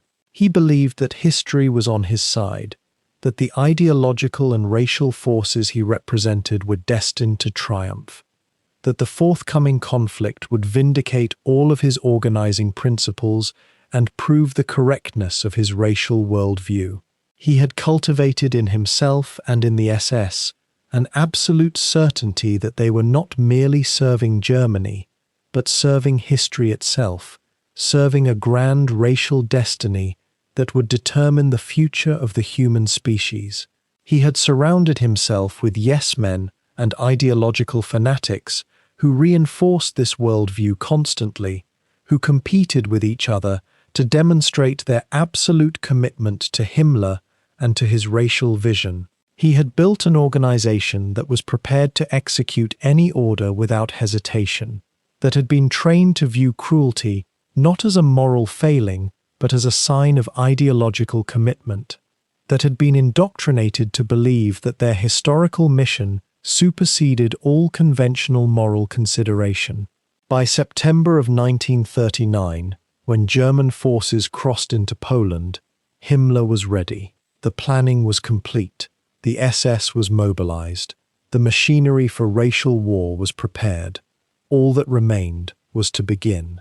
The 1st of September 1939. At dawn, German aircraft screamed across the Polish border, and within hours, tanks and mechanized columns rolled forward into territory that Himmler had spent years mapping in his imagination. For more than a decade, he had theorized about Eastern conquest and racial reorganization. Now, finally, the machinery of ideology would meet the machinery of war. Poland was not merely a military objective. It was the proving ground for everything he had envisioned. The invasion that morning represented far more than a territorial acquisition. It was the opening of a vast laboratory where racial science, displacement, and selective murder could be tested at unprecedented scale. Himmler watched from Berlin, already drafting orders that would transform Polish territory into the first functional model of Nazi racial utopia. The country that lay before him was, in his calculations, inhabited by people he classified as racially inferior, politically unreliable, and ultimately expendable.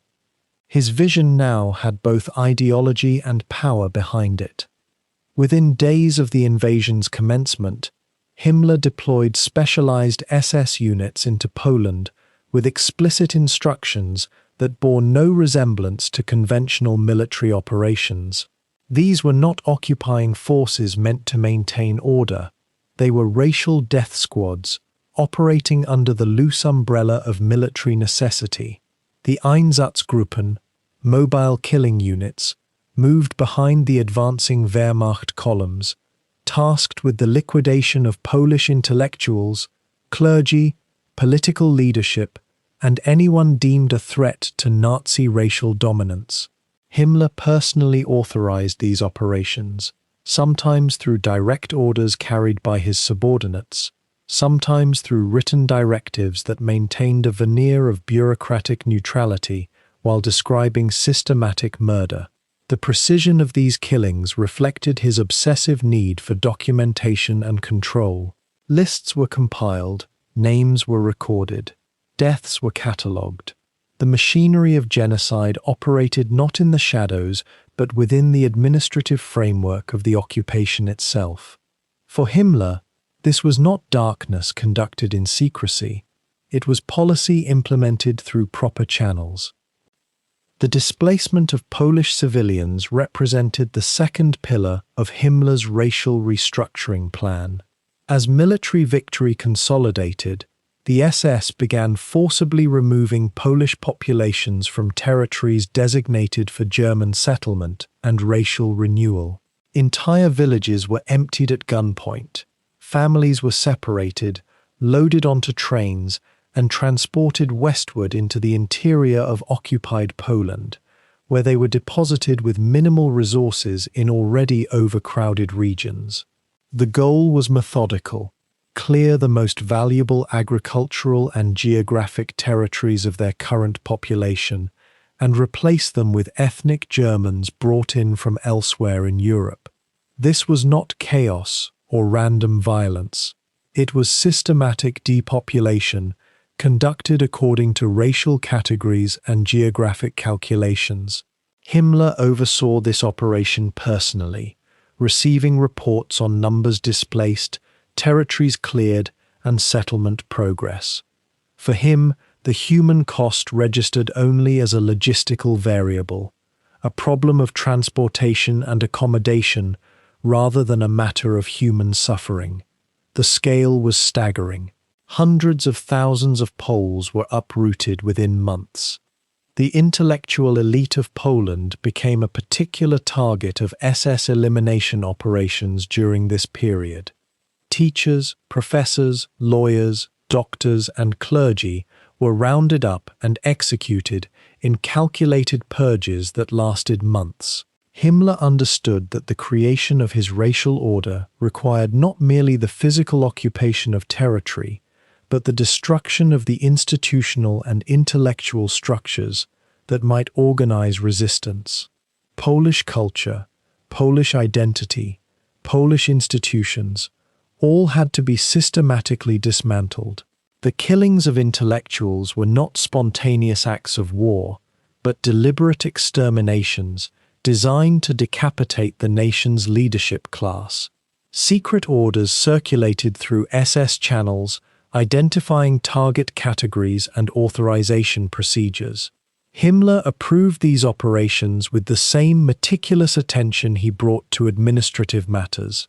The murder of thousands of educated Poles was treated as a logical extension of racial policy rather than as an exceptional atrocity. This normalization of mass killing within bureaucratic procedure represented a crucial evolution in Himmler's thinking. The psychological distance between order and execution was maintained through paperwork and process. Concentration camps already existed within the Reich, but Poland's occupation created the opportunity for expansion and reorganization that Himmler had been planning.